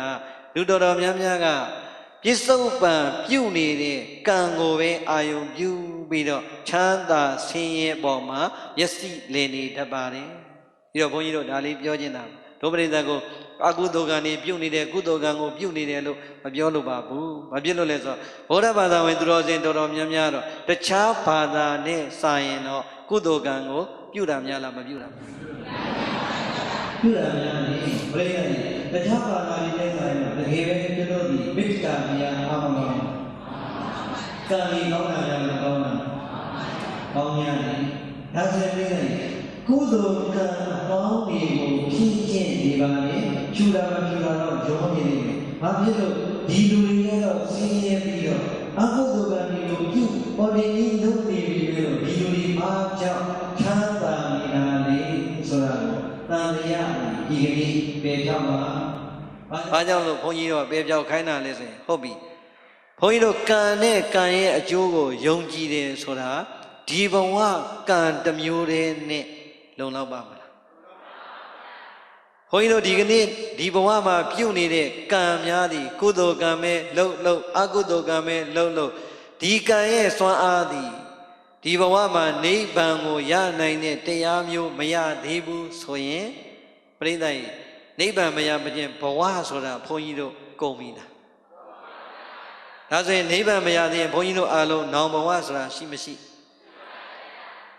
နောင်ဘဝရှိတယ်ဆိုရင်ပရိသတ်အဲ့ဒီနောင်ဘဝကိုဒီဘဝကပြုတ်လိုက်တဲ့ကံဒီအကြောင်းကံအနေနဲ့ဖန်တီးမသွားဘူးလားဒါဗုဒ္ဓဘာသာရဲ့ကံကံရဲ့ယုံကြည်မှုပဲမို့လားဒီဘဝကိုပြုတဲ့ကုသိုလ်ကံကောင်းရင်နောင်ဘဝကောင်းတဲ့ချမ်းသာတဲ့ဘဝကိုရမယ်ဒီဘဝကိုပြုတဲ့ကံအကုသိုလ်ကံတွေပြုမကောင်းတာတွေစုမိရင်ဘယ်ဘဝရောက်အပင်၄ပါးကိုမကြနိုင်ဘူးလားဒါကအနာဂတ်ဘဝနိဗ္ဗာန်မရမချင်းဘဝရှိအောင်မယ်လို့ယုံကြည်တဲ့ကံရဲ့စွာဟုတ်ပြီဒါဆိုရင်ဘုန်းကြီးတို့ဒီဘဝမရောက်ခင်မှာအတိတ်ဘဝများစွာဆိုတာရှိနိုင်မရှိနိုင် အတိတ်ဘဝမရှိဘဲနဲ့ဒီဘဝလူဖြစ်ပါမလားမရှိဘူးဆိုတော့ယုံရဲ့လားကဲပရိသတ်ရေဘုန်းကြီးတို့အားလုံးဒီအတိတ်ကပြုခဲ့တဲ့ကုသိုလ်ကံထဲမှာလူဖြစ်နိုင်လောက်တဲ့ကုသိုလ်ကံတော့အကုန်လုံးပါမလာဘူးလားပါလာလို့အခုဘာဖြစ်နေโอเคနော်လူဖြစ်နေတယ်ဒါဆိုရင်လူဖြစ်နေတဲ့အခါကြည့်လိုက်ပြိဿရေကြံတဲ့နေရာကိုမကြည့်နဲ့ကို့မိသားစုဒီအမေဒီအဖေကမွေးတဲ့ဒီမိသားစုတွေအချင်းချင်းပဲကြည့်လိုက်သွေးအစစ်တွေဆိုတော်လဲပဲရုပ်ရည်အစင်တူသလားပညာတူသလားစီးပွားတူသလားယာတုဂုဏ်သိမ်တူသလားဟာပြိဿရေတူတာနဲ့မတူတာဘာတွေများမတူတာတွေများဒါတော့ပြိဿရေဒီတက်ကံညံ့ခဲ့ရင်လူဖြစ်ပေမဲ့မွေးကလေးကနားမကြားတဲ့ကလေးတွေမရှိဘူးလားမျက်စိမမြင်တာတွေဆွမ်းအားနားမကြားရုံနဲ့ဘုပရိသတ်ပိုလီယိုဖြစ်လာတာတွေလူဖြစ်လောက်တဲ့ကံတော့မပါဘူးလားဖြစ်ပုံဖြစ်နည်းတူရဲ့လားအေးဘုန်းကြီးတို့ရိပ်သာမှာလေတရားလာလာအားထုတ်တဲ့ကလေးလေးသူကစကားမပြောတတ်ဘူးသို့တော့ဉာဏ်ရည်တော့ရှိတယ်ဉာဏ်ရည်ရှိတော့သူကလက်ဟန်ချင်ရနဲ့တခါတည်းပြောဆိုပြနောက်ဆုံးကွန်ပျူတာပါသူရိုက်တတ်တယ်ရုပ်ရည်လေးကလေသိချစ်စရာကောင်းတဲ့ကလေးလေးပြိတ္တအခု7နှစ်73နှစ်အော်ရုပ်လေးနဲ့သူ့ရဲ့အကျိုးပေးရလဲကံမကောင်းလိုက်တာလို့ပြောချင်တာကအတိတ်ကကုသိုလ်ကံမှာလူဖြစ်လောက်တဲ့ကံတွေတူလို့လူဖြစ်လာတာတော့ဖြစ်ပုံဖြစ်နည်းတူရဲ့လားဟုတ်ပြီဒါဆိုရင်ဘာကခွဲလိုက်တာဘယ်တော့ကကံအတိတ်ဘဝတုန်းကကံဥပမာပေးမယ်ပြိဿရေပကြီးစရာတွေပကြီးဆွဲတဲ့အခါဆေးဆက်ပြီးတော့မဆွဲဘူးလားဆေးဆက်လေးကိုကောင်းကောင်းအကောင်းစားဆေးဆက်လေးနဲ့ဆက်ပြီးတော့လူပုံစံဆွဲလိုက်ရင်အမျိုးသားပုံဆွဲဆွဲအမျိုးသမီးပုံဆွဲဆွဲလူပုံမထွက်ဘူးလားဆေးဆက်ကောင်းတဲ့အခါကျတော့ထွက်လာတဲ့ပုံဒီလှလှပပနဲ့အယောင်လေးလက်မနေဘူးလားဟောဒီပကြီးစရာပဲပြိဿရေဒီစုတ်တန်နဲ့ဆွဲတာပဲဆေးဆက်ကိုအညံစားနဲ့ဆက်လိုက်တော့ပကြီးဆွဲအမျိုးသားပုံဆွဲဆွဲအမျိုးသမီးပုံဆွဲဆွဲလူပုံတော့မထွက်ဘူးလားထွက်လာတဲ့ပုံကစောစောဆေးဆက်ကောင်းတဲ့ပုံကိုကြည့်လို့လှရဲ့လားအယောင်ထွက်ရဲ့လားအဲ့ဒါပဲလူဖြစ်လောက်တဲ့ကံပဲဘုန်းကြီးတို့တူခဲ့တာကြံတဲ့အရာများသည်အတိတ်ဘဝတုန်းကပကြီးစရာရဲ့ဆေးဆက်လိုပဲကိုပြုခဲ့တဲ့ကုသိုလ်ကံရဲ့စွမ်းအားနဲ့ကိုပြုခဲ့တဲ့အကုသိုလ်ကံရဲ့စွမ်းအားသည်ဒီဘဝပုံဖော်လိုက်တာတယောက်နဲ့တယောက်ရုပ်ရည်မတူစီးပွားမတူပညာမတူယာတုမတူကြံတာတွေအကုန်လုံးပြောမတူတာတွေအများကြီးပဲဒီတော့အတိတ်ကကံသည်မယုံလို့မရဘူးဆိုတာရှင်းလားမရှင်းလားရှင်းတယ်ဒါဆိုရင်ဘုန်းကြီးတို့ဒီအတိတ်ကကံကိုအဲ့ဒီလိုနားလည်ပြီဆိုရင်ခုနကပြောတဲ့စကားလေးကိုမျက်စိမလဲနဲ့ပြန်သွားဒီဘဝမှာအကုသိုလ်တွေကိုပြုပြောကြံစီနီးမျိုးစုံနဲ့မတမာတဲ့နီးနဲ့သူများကိုညစ်ပတ်နေတဲ့နီးမျိုးစုံနဲ့ဘဝကိုယက်တည်နေကြပေမဲ့ချမ်းသာအစဉ်ပြေနေတဲ့လူတွေမရှိဘူးလားဒါဆိုရင်အဲ့ဒီလူတွေဒီဘဝမကောင်းတဲ့ကံတွေပြုတ်နေပြီးတော့ချမ်းသာနေတော့လူတွေကပြောတယ်မလီသူတို့များမကောင်းတာတွေအကုန်လုပ်တာပဲသူတို့အကုန်လုံးအစဉ်ပြေနေကြတယ်ကံဆိုတာဘယ်လိုပါလိမ့်လို့ကံကိုစောက်ထိုးလေးမြင်မသွားနိုင်ဘူးလားအေးဒီဘဝကံလေးကိုပဲမကြည့်ပါနဲ့အတိတ်ဘဝတုန်းကဘုန်းကြီးတို့ပြုခဲ့တဲ့မမြင်နိုင်တဲ့ကုသိုလ်ကံစွမ်းအားများသည်သူ့မှာအင်အားကြီးကြီးနဲ့ပါမလာဘူးလားပြီးတော့အတိတ်ကကုသိုလ်ကံရဲ့စွမ်းအားသိအားကောင်းနေဒီဘဝရဲ့အကုသိုလ်ကံသည်ဟိုကံကမြင့်နေသေးသမျှအကျိုးမပေးသေးဘူးအကျိုးမပေးတော့သူ့ကိုချမ်းသာစေတာပြည်လဲစေတာအစဉ်ပြေစေတာပြိဿကြီးဒီဘဝအကုသိုလ်ကံကလားအတိတ်ကကုသိုလ်ကံကအေးသားငယ်သမီးငယ်တွေရောလူကြီးတွေရောအလုံးဒါလေးကိုလက်ခံဖို့မမေ့ပါနဲ့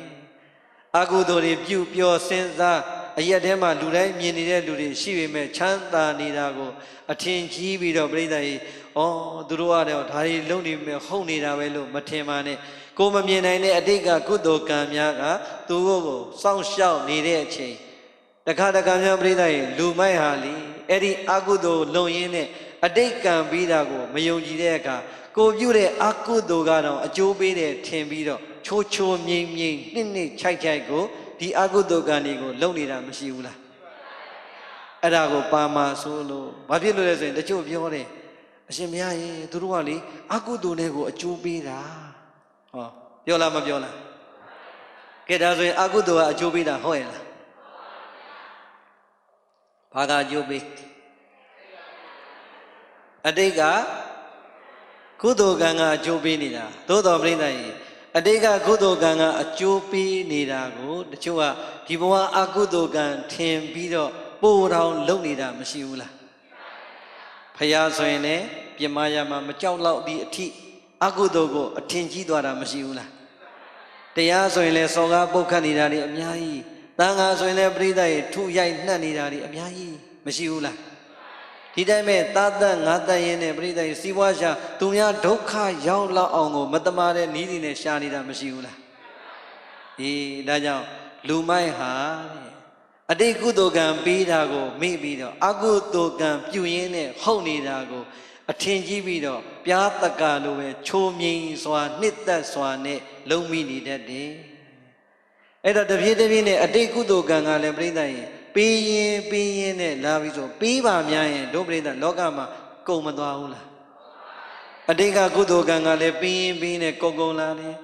အကုသိုလ်ကိုလည်းချိုးမိန်စွာပြုနေတော့ဒီဘဝအကုသိုလ်ကံလည်းတောင်းလို့ရလို့ပုံမလာဘူးလားတောင်းလို့ပုံလာတော့ပြိဿရေဘယ်ကံကပြန်ကြီးအကုသိုလ်ကံပြန်ကြီးမသွားဘူးလားပြန်စဉ်းစားကြည့်ကိုမျိုးနယ်မှာရှာကြည့်ဒါမှမကိုရက်ကွက်မှာရှာကြည့်ကိုမျိုးနယ်မှာရှာကြည့်ကိုပြည်နယ်မှာရှာကြည့်ကိုနိုင်ငံမှာရှာကြည့်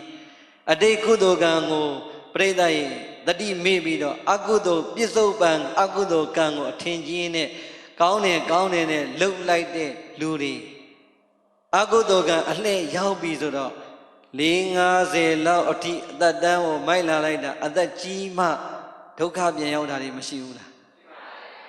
ကိုပြုတ်တဲ့အတိုင်းကိုပြန်ခံရတာတွေမရှိဘူးလား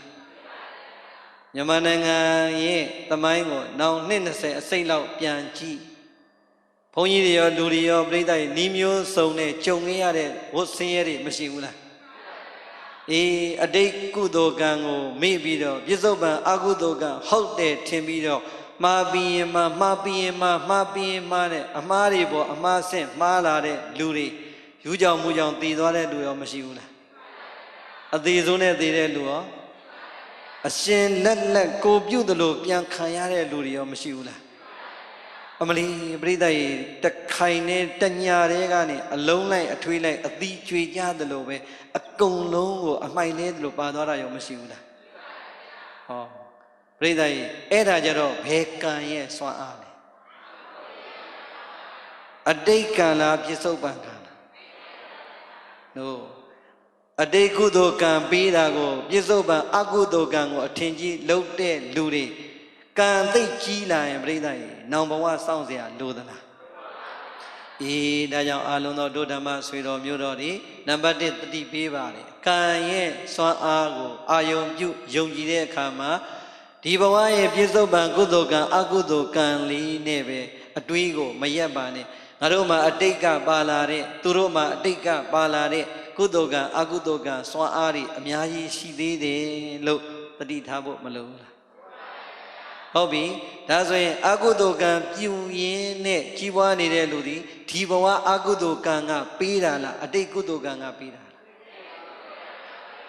အတိတ်ကုသိုလ်ကံကပေးရင်းနဲ့ကုန်လာပြီအကုသိုလ်ပြစ္ဆုတ်ပံကံကစွန့်ရင်းနဲ့ပုံလာပြီဆိုတော့ဒီတဘဝထဲမှာပဲအလှည့်ပြန်ပြီးတော့မကြုံရဘူးလား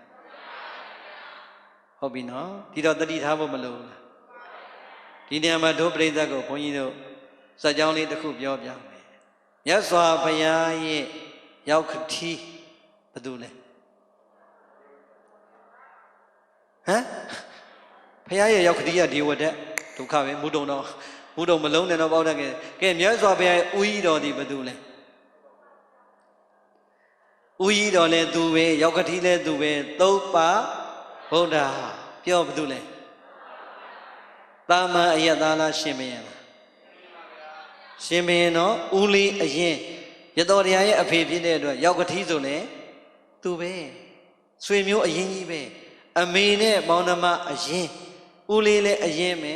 သမီးကိုပြန်လဲထိမ်းများလက်ထပ်လိုက်တော့ရောက်ကတိနဲ့သူပဲသို့တော့သုဘဗုဒ္ဓသည်ပြိဿယဘယ်လိုမျိုးတည်သွားတာလဲမြင်မြုပ်ပြီးတော့တည်သွားတာကဲပြိဿစဉ်းစားကြည့်မြတ်စွာဘုရားသည်တာကိဝင်မင်းမျိုးညာကနေဖျားဖြစ်လာတဲ့အချိန်တာကိဝင်မင်းမျိုးတွေရောမင်းမျိုးမဟုတ်တာတွေအကုန်လုံးလူရောနတ်ရောဗျမရောတတ္တဝါတွေကညွတ်ယွန်းဥခိုက်ပူဇော်ထိုက်တဲ့ခုံနဲ့ပြည့်စုံလို့ပူဇော်လို့ကိုးကွယ်နေပြီမယ်လို့သုဘဗုဒ္ဓပူဇော်သလား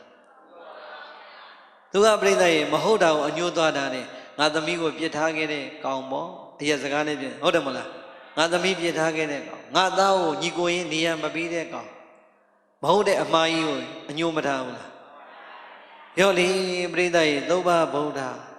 မြတ်စွာဘုရားကိုကန့်လန့်မဲ့တိုက်ပြီးတော့ကာယကံနဲ့လည်းပြစ်မှားဝစီကံနဲ့လည်းပြစ်မှားမနောကံနဲ့လည်းပြစ်မှားနေတိုင်းနေတိုင်းသူ့ရဲ့ကံမှာပြိဿရေဘာကံနေများအကုသိုလ်ကံနေများစောစောပြောသလိုအတိတ်ကကုသိုလ်ကံကောင်းလို့ပဲဒီဘဝမှာရှင်မယင်ဆိုတဲ့အဆင့်အောင်ရမနေဘူးလား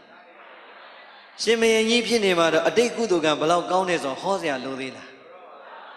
အေးရှင်မယင်ကလည်းဖြစ်ပြန်ဖယားကိုပြိဿရေကာယကံကာယကံနဲ့မနှောက်ယှက်သေးပေမဲ့မနောကံနဲ့ဝစီကံကတော့နေတိုင်းနေတိုင်းရှေ့တစ်မျိုး၊ခွေရတစ်မျိုး၊နီးမျိုးစုံနဲ့မပြတ်မဘူးလားပြင်းမနေတော့သူ့မှာအကျိုးသက်ရောက်မှုရှိလားမရှိတော့ဩသူကရှင်မင်းဆိုပြိဿရေနောက်ကမူကြီးမတ်ရာတွေကလည်းမြောက်မှာပေါ့အဘမှန်နဲ့ခြားတာခြားဟုတ်ပါဘူးရှင်မင်းကြီးမှန်နဲ့ခြားတာခြားပြောတာပြောမြောက်ပေးမဲ့လူကမပေါ်ဘူးလားမင်းလိုလိုက်တော့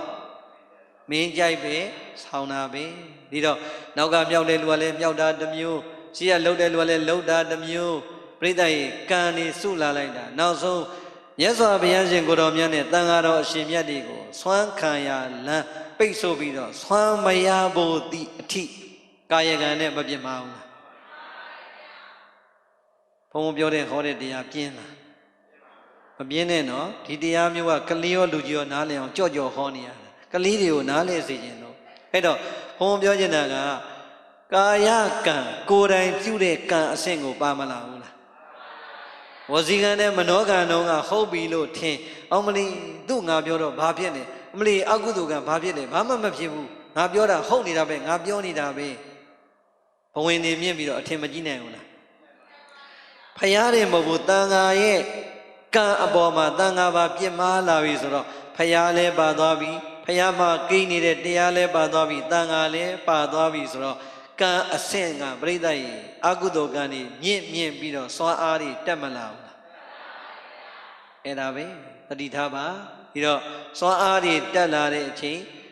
တန်ဃာနဲ့မြတ်စွာဘုရားကိုဆွမ်းမရအောင်လမ်းပိတ်ဆို့လို့ကံကိုကာယကံမြောက်လွန်ကျူးလိုက်တဲ့အချိန်ဖယားမိတ်ပြီရှင်သာရှင်သမီးတို့ငါရဲ့အိုးကြီးတော်သုဘဗုဒ္ဓပြုခဲ့တဲ့အကုသိုလ်ကံတွေများပြီသူ့ရဲ့စွမ်းအားတွေကတက်လာတော့ဒီကနေ့တော့ကာယကံမြောက်လွန်ကျူးတဲ့အတွက်ရှင်သာတို့ဟောဒီသုဘဗုဒ္ဓငါအိုးကြီးတော်နောက်9ရက်ပြည့်တဲ့နေ့ကြရင်ရေမျိုးလို့သိလိမ့်မယ်ဘုရားကိုယ်တိုင်မမေ့ဘူးလားမိတ်နေဒီတော့ပြိဿရေသုဘဗုဒ္ဓ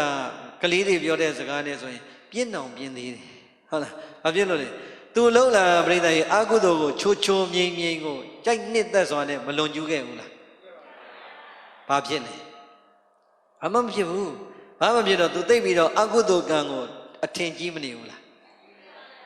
ပြိဿရေသူ့ကိုမဖြစ်သေးတာကအတိတ်ကုသိုလ်ကံကလားပြစ္ဆုတ်ပံအာကုသိုလ်ကံကလားအတိတ်အာကုသိုလ်ကံကအားကောင်းနေတာဟုတ်တယ်ထင်နေတာအတိတ်ကုသိုလ်ကံကပေးနေတာကိုမေ့နေတာဒါတော့ဘုရားလည်းပြောပြီးတော့သုဘဗုဒ္ဓဩ तू ကငါ့ကိုဒီလိုပြောတယ်ဟေးမင်းတို့ဒီစကားအကုန်ကြားနေနော်တမျိုးလုံးကိုမင်းတို့ရှောက်ပြောတာနောက်9ရက်ပြည့်တဲ့နေ့ငါ့ကိုမြေမျိုးသိမဲတဲ့မင်းတို့ဂေါရမကိုနိုင်ခွဲရပြီဘာလဲဆိုရင်ဂေါရမကဘုရားစစ်မဟုတ်ဘူးမုသာစကားကိုပြောတဲ့ဘုရားပဲလို့တို့ကြည်ညာလို့ရပြီကွာ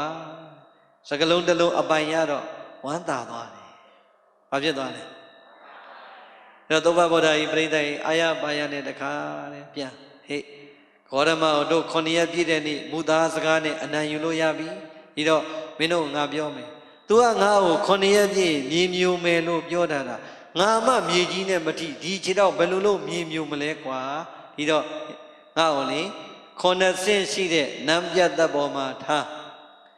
အစင်တိုင်းအထက်တိုင်းမှာလည်းအဆောင်နေကြတာငါဆင်းနိုင်ရင်ဘာကိစ္စနဲ့ပဲဆင်းစင်မင်းတို့အဲ့အဆောင်တွေကိုအာကောင်းမုန်းတန်ကြီးရွေးပြီးတော့ခံထားကွာငါ့ကိုအကုန်လုံးမပြီးထမ်းပြီးတော့ပြန်တင်ငါ့ကိုအဆင်မခံနဲ့ပြိဿကြီးအထက်ဘယ်နဲ့ထက်အဆောင်ဘယ်နဲ့ဖွဲ့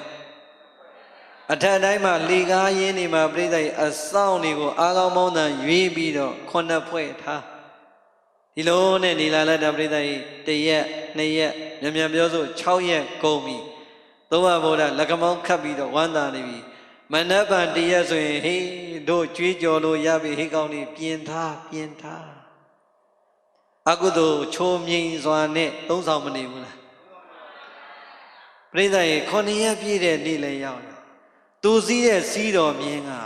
မြင်းဆောင်ကနေယုံတာအတန်ပေးပြီးယုံ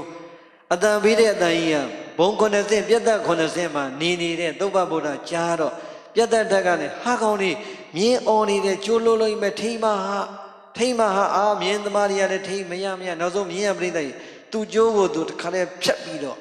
ထွက်ပြေးတာမြင်းလဲထွက်ပြေးတော့တခါအပေါ်ကနေအတန်ပြန်ဟာဖမ်းကြပါကဘယ်သူဖမ်းမှဘလို့ဖမ်းမှနဲ့ပြိဿရေအပေါ်ကနေညွန်ကြားနေပြီမဲ့လို့မြင်းကစိတ်ရိုင်းဝင်ပြီးတော့ပတ်ပြေးနေလိုက်တာပြိဿရေဘယ်လုံးမှဖမ်းလို့မရတော့သူစည်းတော်မြင်းပေါ်မှာကတ်သွားတဲ့တဏှာသည်သုဘဗုဒ္ဓငြိမ်နေလို့ရသေးလားအာဒီကောင်တွေငါစည်းတော်မြင်းလွတ်တော်မှာပဲဆိုပြိဿရေဘုံ9ဆင်းကနေသုဘဗုဒ္ဓတဆင့်ပြီးတဆင့်ဆင်းလာလိုက်တာသောတော်ကသူအာကိုတကြီးနဲ့ခြားထားတဲ့အဆောင်နေ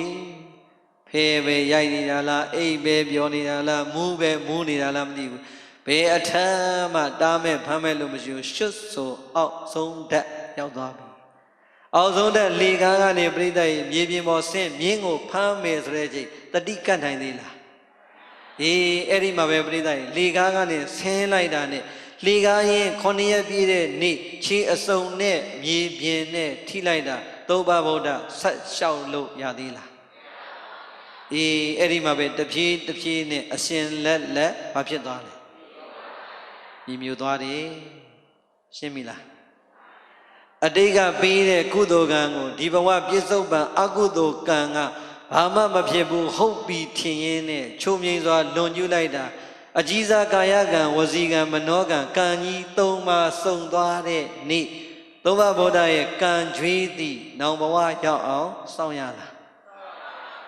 မစောင့်ရဘူးဒီဘဝမှာပဲပြန်ပြီးတော့မပေးဆက်ရဘူးလားပေးဆက်ရတယ်ဒါကြောင့်ဒုပရိသတ်ကုသိုလ်ရဲ့စွမ်းအားကိုအသာထားအကုသိုလ်ကံရဲ့စွမ်းအားကိုသုဘဗုဒ္ဓနဲ့ပဲပေါ်မသွားဘူးလားဒါကြောင့်ဒုပရိသတ်ကိုဘုန်းကြီးတို့နံပါတ်1ပြောပါမယ်လူကြီးလူငယ်အားလုံးကိုယ်စီဘုရားတရားသံဃာယန္တာမြတ်သုံးပါးနဲ့ကံရဲ့အကျိုးကိုတကယ်ယုံကြည်တဲ့ဗုဒ္ဓဘာသာဖြစ်ရင်ဘုရားတရားသံဃာအနည်းဆုံးမိဘဆရာသမားကာယကံဝစီကံမနောကံတွေမှာတတိထားဖို့မလိုဘူးလားအေးအလဲ့မလာသေးတာကိုအကုသိုလ်ကံကပဲအကျိုးပေးပြီးတော့ဘာမှမဖြစ်ဘူးထင်ကုသိုလ်ကံကိုအတိတ်ကိုမေ့ပြီးတော့မိုက်သွားရင်ပြိဿရေတကယ်ကံအားကြီးလာရင်နောင်ဘဝဆိုတာရောက်သလားအေးဒီဘဝမှာလည်းအရှင်လက်မြေမျိုးသိရတယ်လို့ပြိဿစဉ်းစားကြည့်ဒီကနေ့အချိန်ဒီရောဒေဝဒတ်တို့သုဘဗုဒ္ဓတို့ဘယ်ရောက်နေလဲငရဲမှာပဲဒီတော့ဘဝရဲ့ဆင်းရဲနဲ့တန်တရာဆင်းရဲဒွန်တွဲပြီးတော့မခံရဘူးလားခံရတယ်ဒါကြောင့်အကုသိုလ်ကံရဲ့စွမ်းအားကိုနေ့တိုင်းခေါင်းမထောင်နိုင်အောင်ရအောင်ချိုးပါတဲ့တို့တွေကုသိုလ်ကံပြုနေတယ်လို့ရောင်ရင်စိတ်နဲ့မနေပါနဲ့မရှင်းဘူးလားဟောဒါက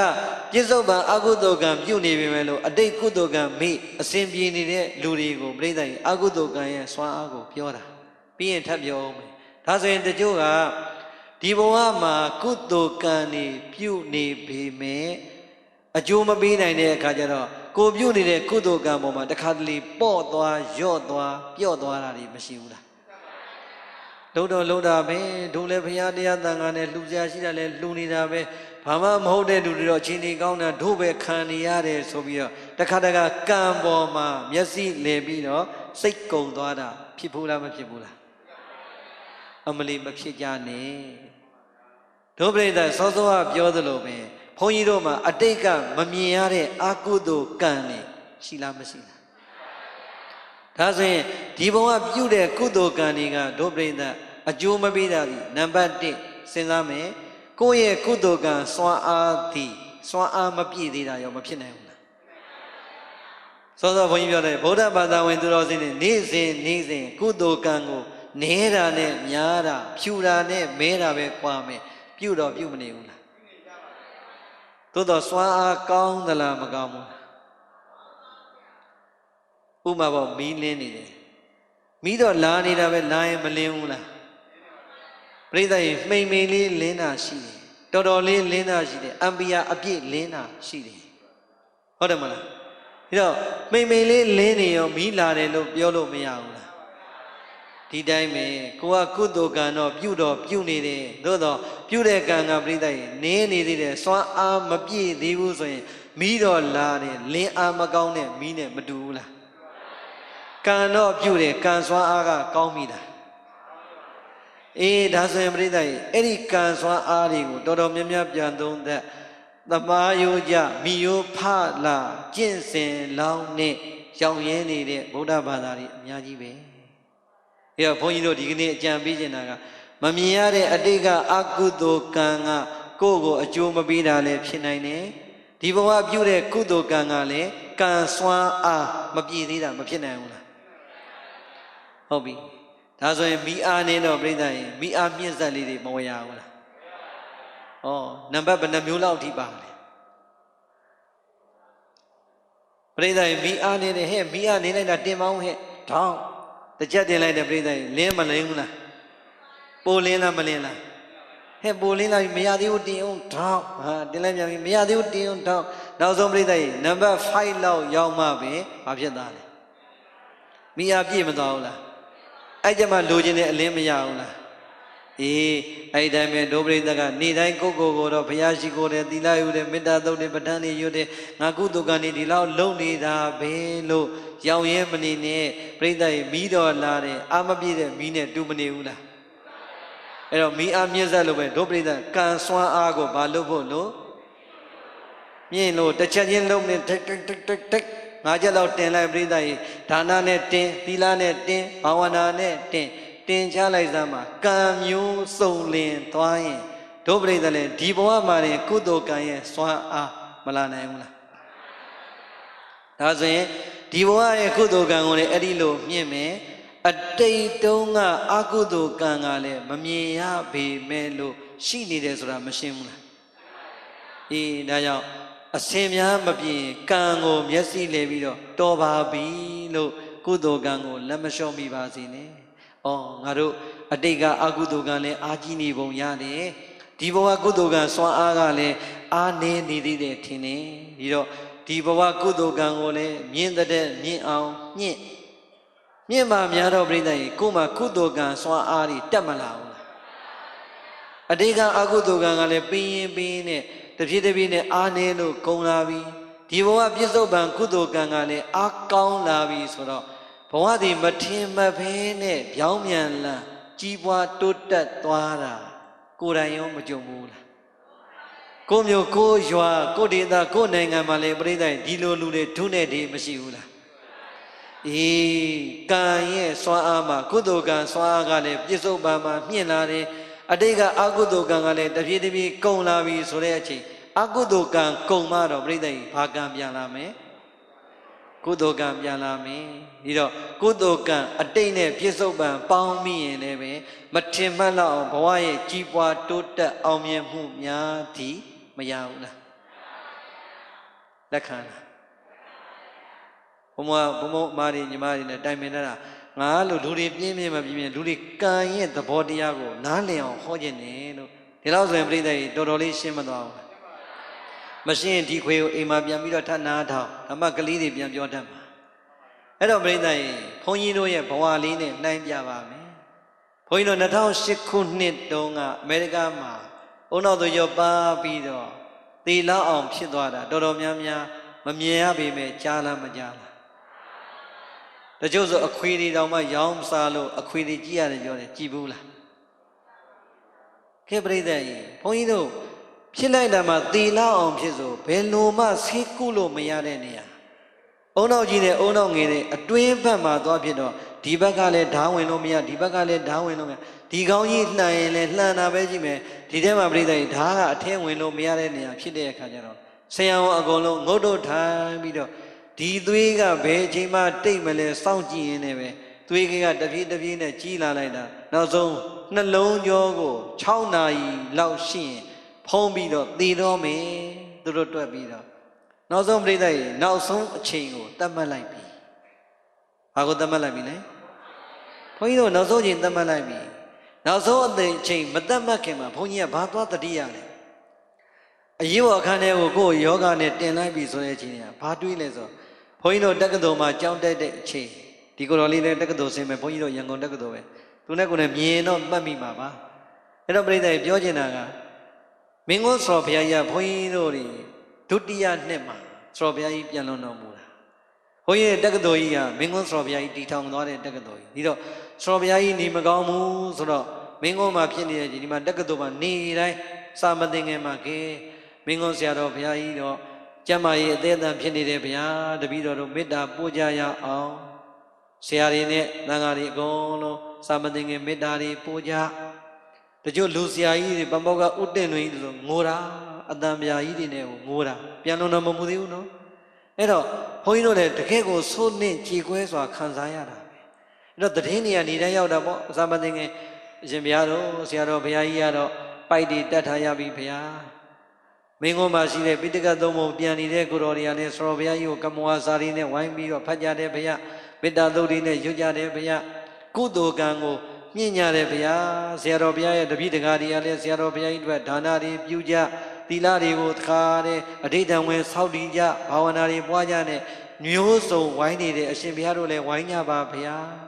ဒါလေးကိုအမြဲတမ်းပြောတော့ဘုန်းကြီးသီလအောင်ဖြစ်တဲ့ချိန်မှာအရေးပေါ်ခန်းထဲမှာအဲ့ဒါကိုသွားတတိယဟာဆိုတော့ဘုရားကြီးတို့ကလည်းကံကိုဒီလိုမြင့်ခဲ့တယ်ငါသည်သိရမယ့်တက်တန်းမရောက်သေးရင်တော့ဒီကံနဲ့ပြန်မြင့်မှရမယ်ကိုယ်ကံကိုယုံနေပြိဿကြီးအသက်44နှစ်အထိကသူများပေါ်မှာစိတ်မကောင်းစိတ်ကမမွေးသလောက်နီးပါတခါတကယ်ပုထုဇဉ်တဘာဝဖြစ်တာလောက်ပဲရှိတယ်ဒီတော့ငါပြစ္ဆုတ်ပံတဲ့တဲ့ကံတော့ယုံနေအတိတ်ကအကုသိုလ်ကံတော့ငါ့ကိုလာဆော်နေပြီဒီတော့ငါကံမြင့်မှပဲမင်းကုန်းစော်ဘုရားကြီးတော်ကလို့တယ်လို့ပဲဒီရောက်မြို့မှာရှိတဲ့တခါတဲ့ဟိုတန်ဃာတွေကိုပင့်3ပါးရောက်လာလိုက်5ပါးရောက်လာလိုက်အဖွဲရမတူတဘယ်ဖွဲလာလားအရှင်ဘုရားတို့ကမ္မဝါလေးရွတ်ပြပါအောင်ဘုရားကမ္မဝါတခါလေးယူထားတယ်အရှင်ဘုရားတို့ပဋ္ဌာန်းလေးရွတ်ပြပါအောင်ဘုရားအရှင်ဘုရားတို့ပယိန်လေးရွတ်ပြပါအောင်ဘုရားသူတို့ရွတ်တိုင်းလေကိုရပြီးသားတွေဆိုပြိဿကိုကစိတ်နဲ့လိုက်ပြီးရွတ်နှုတ်ကရွတ်လို့မရတော့နှခမ်းလည်းရွဲ့နေပြီမျက်လုံးကလည်းလမ်းပြီးတော့မမြင်မကြားဖြစ်နေအဲ့တော့ပြိဿစိတ်နဲ့မှန်းရွတ်ရွတ်ပြီးရင်လေကိုရထားတဲ့ဓမ္မပူဇာလေးနဲ့ဆရာတော်တွေကိုလှူဖရာအတွက်လှူတရားအတွက်လှူသံဃာတော်မြတ်ကိုဓာတ်ရိုက်လှူပြောချင်တာကတော့ဒါနာနဲ့မြင့်နေသီလနဲ့မြင့်နေတရားကိုသမထဝိပဿနာအမှတ်နဲ့မြင့်နေအရေးပေါ်ခန်းနဲ့ရောက်နေပေမဲ့ကိုတတိယဟေးပြေစုံပံကုသိုလ်ကံနဲ့အတိတ်ကုသိုလ်ကံငါ့ကိုဒီတိုင်းနေမှာမဟုတ်ဘူးလာမှာပါပြီးမှာပါငါတို့အကုသိုလ်ကံကတော့အမြင့်ဆုံးကိုရောက်နေပြီဆိုပြိဿကြီးကံကိုပြင့်လိုက်တာကံကောင်းထောက်မှဆိုရင်ပြိဿကြီးနောက်ဆုံးသီဖို့6နာရီအတွင်းသတ်မှတ်လိုက်တဲ့အချိန်မှာပဲအဲ့ဒီချိန်မှာတော့ပြိဿကြီးဘုန်းကြီးလည်းမရှိတော့ဘူးလူလည်းမရှိတော့ဘူးဘာပဲရှိကိုတယောက်တည်းပဲအရေးပေါ်ခန်းထဲမှာပြိဿကြီးစိတ်နဲ့ရုပ်ကိုသမထဝိပဿနာအလှည့်ကျမှတ်ပြီးတော့အမြင့်ဆုံးကံမြင့်နည်းနဲ့မြင့်လိုက်တာ2နာရီသေးပါမယ်လို့ပြောတဲ့ဂျာကနေ3နာရီလည်းမသိ4နာရီလည်းမသိ5နာရီလည်းမသိနောက်ဆုံး4နာရီကျော်တဲ့အချိန်မှာဒီခန္ဓာကိုယ်ကြီးစက်ထဲပြန်ထက်ဒီကောင်းကိုရိုက်ကြည့်လိုက်တဲ့အချိန်မှာဘယ်လိုမှမတိတ်တဲ့သွေးသည်ဘယ်ချိန်ကတိတ်သွားမှမသိတိတ်သွားသလိုနှလုံးကြောသားကိုကတ်နေတဲ့သွေးခဲသည်ချက်ချင်းပြန်ပျော်ကျသွားလိုက်တာ 0.3 လောက်ပျော်ကျသွားတော့ဆရာဝန်ကြီးကအံ့ဩစွာနဲ့ဘုန်းကြီးတို့ကိုမေးတယ်မင်းဘာတွေလှုပ်လိုက်တာလဲ ငါဘာမှမလုပ်ဘူးငါဝိပဿနာမှတ်တဲ့အခါမှတ်တယ်သမထမှတ်တဲ့အခါမှတ်တယ်ကဲပရိသတ်ဘာနဲ့ဘာမှတ်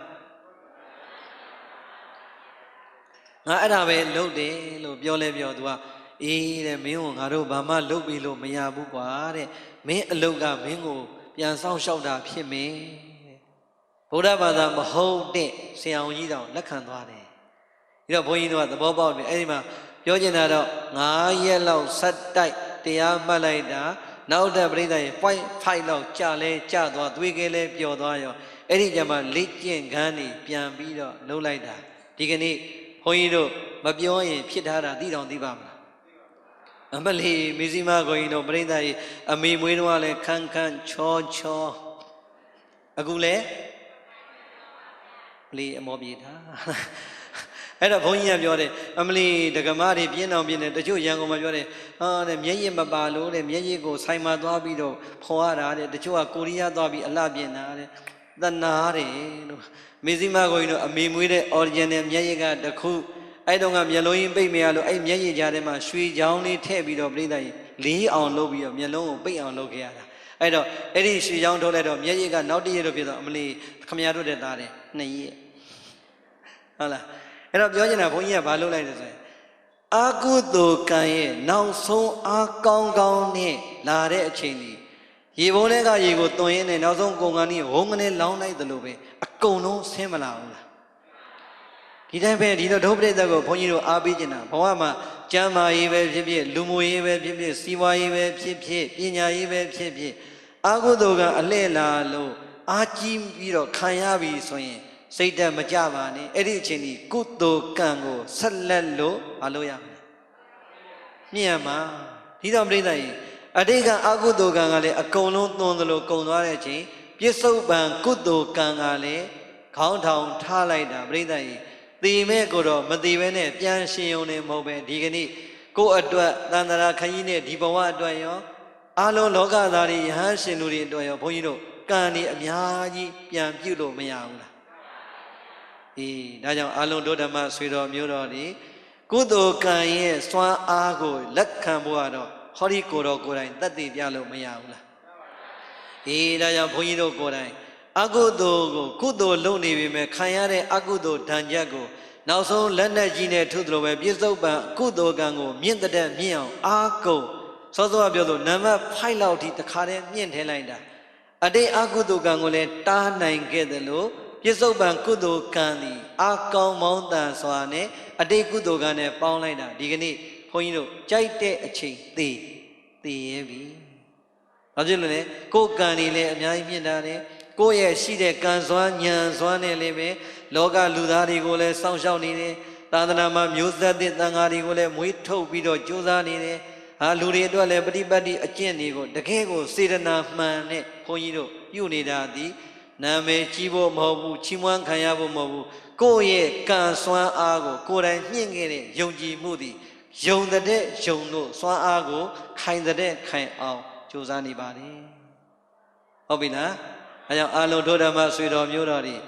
ဒါဆိုရင်အတိတ်ကံရဲ့စွမ်းအားနဲ့ပြစ္ဆုတ်ပံနဲ့ပေါင်းခြင်းရဲ့အကျိုးကိုသိပြီလားဒါဆိုရင်ဒီကနေ့ကံစွမ်းအားဆိုတာသဘောပေါက်ပြီလားဒါဆိုရင်နောက်တစ်ခုအရေးကြီးတာမှတ်သွားမယ်ပြိဿရေမမြင်ရတဲ့အတိတ်ကကုသိုလ်ကံကိုလည်းဘယ်ချိန်လာမှလဲဆိုပြီးတော့မျှော်မနေပါနဲ့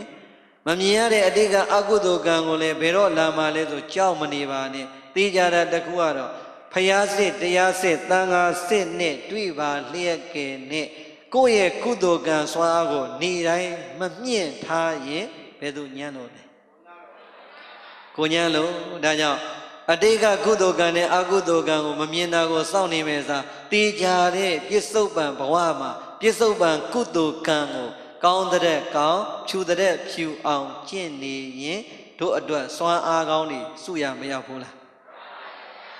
အဲ့ဒီကုသိုလ်ကံရဲ့စွမ်းအားများသည်အတိတ်အကုသိုလ်ကံကုံရည်တော်၎င်းကုသိုလ်ကံစွမ်းအားအလွန်ကောင်းသွားရတော်၎င်းဒီဘဝမှာပဲဘဝရဲ့အပြောင်းလဲများမှာချမ်းသာများနဲ့ကြုံရသလိုသိကြတာကတော့သိခြင်းတဲ့အချိန်သိနောက်ဘဝချမ်းသာမလားဆင်းရဲမလား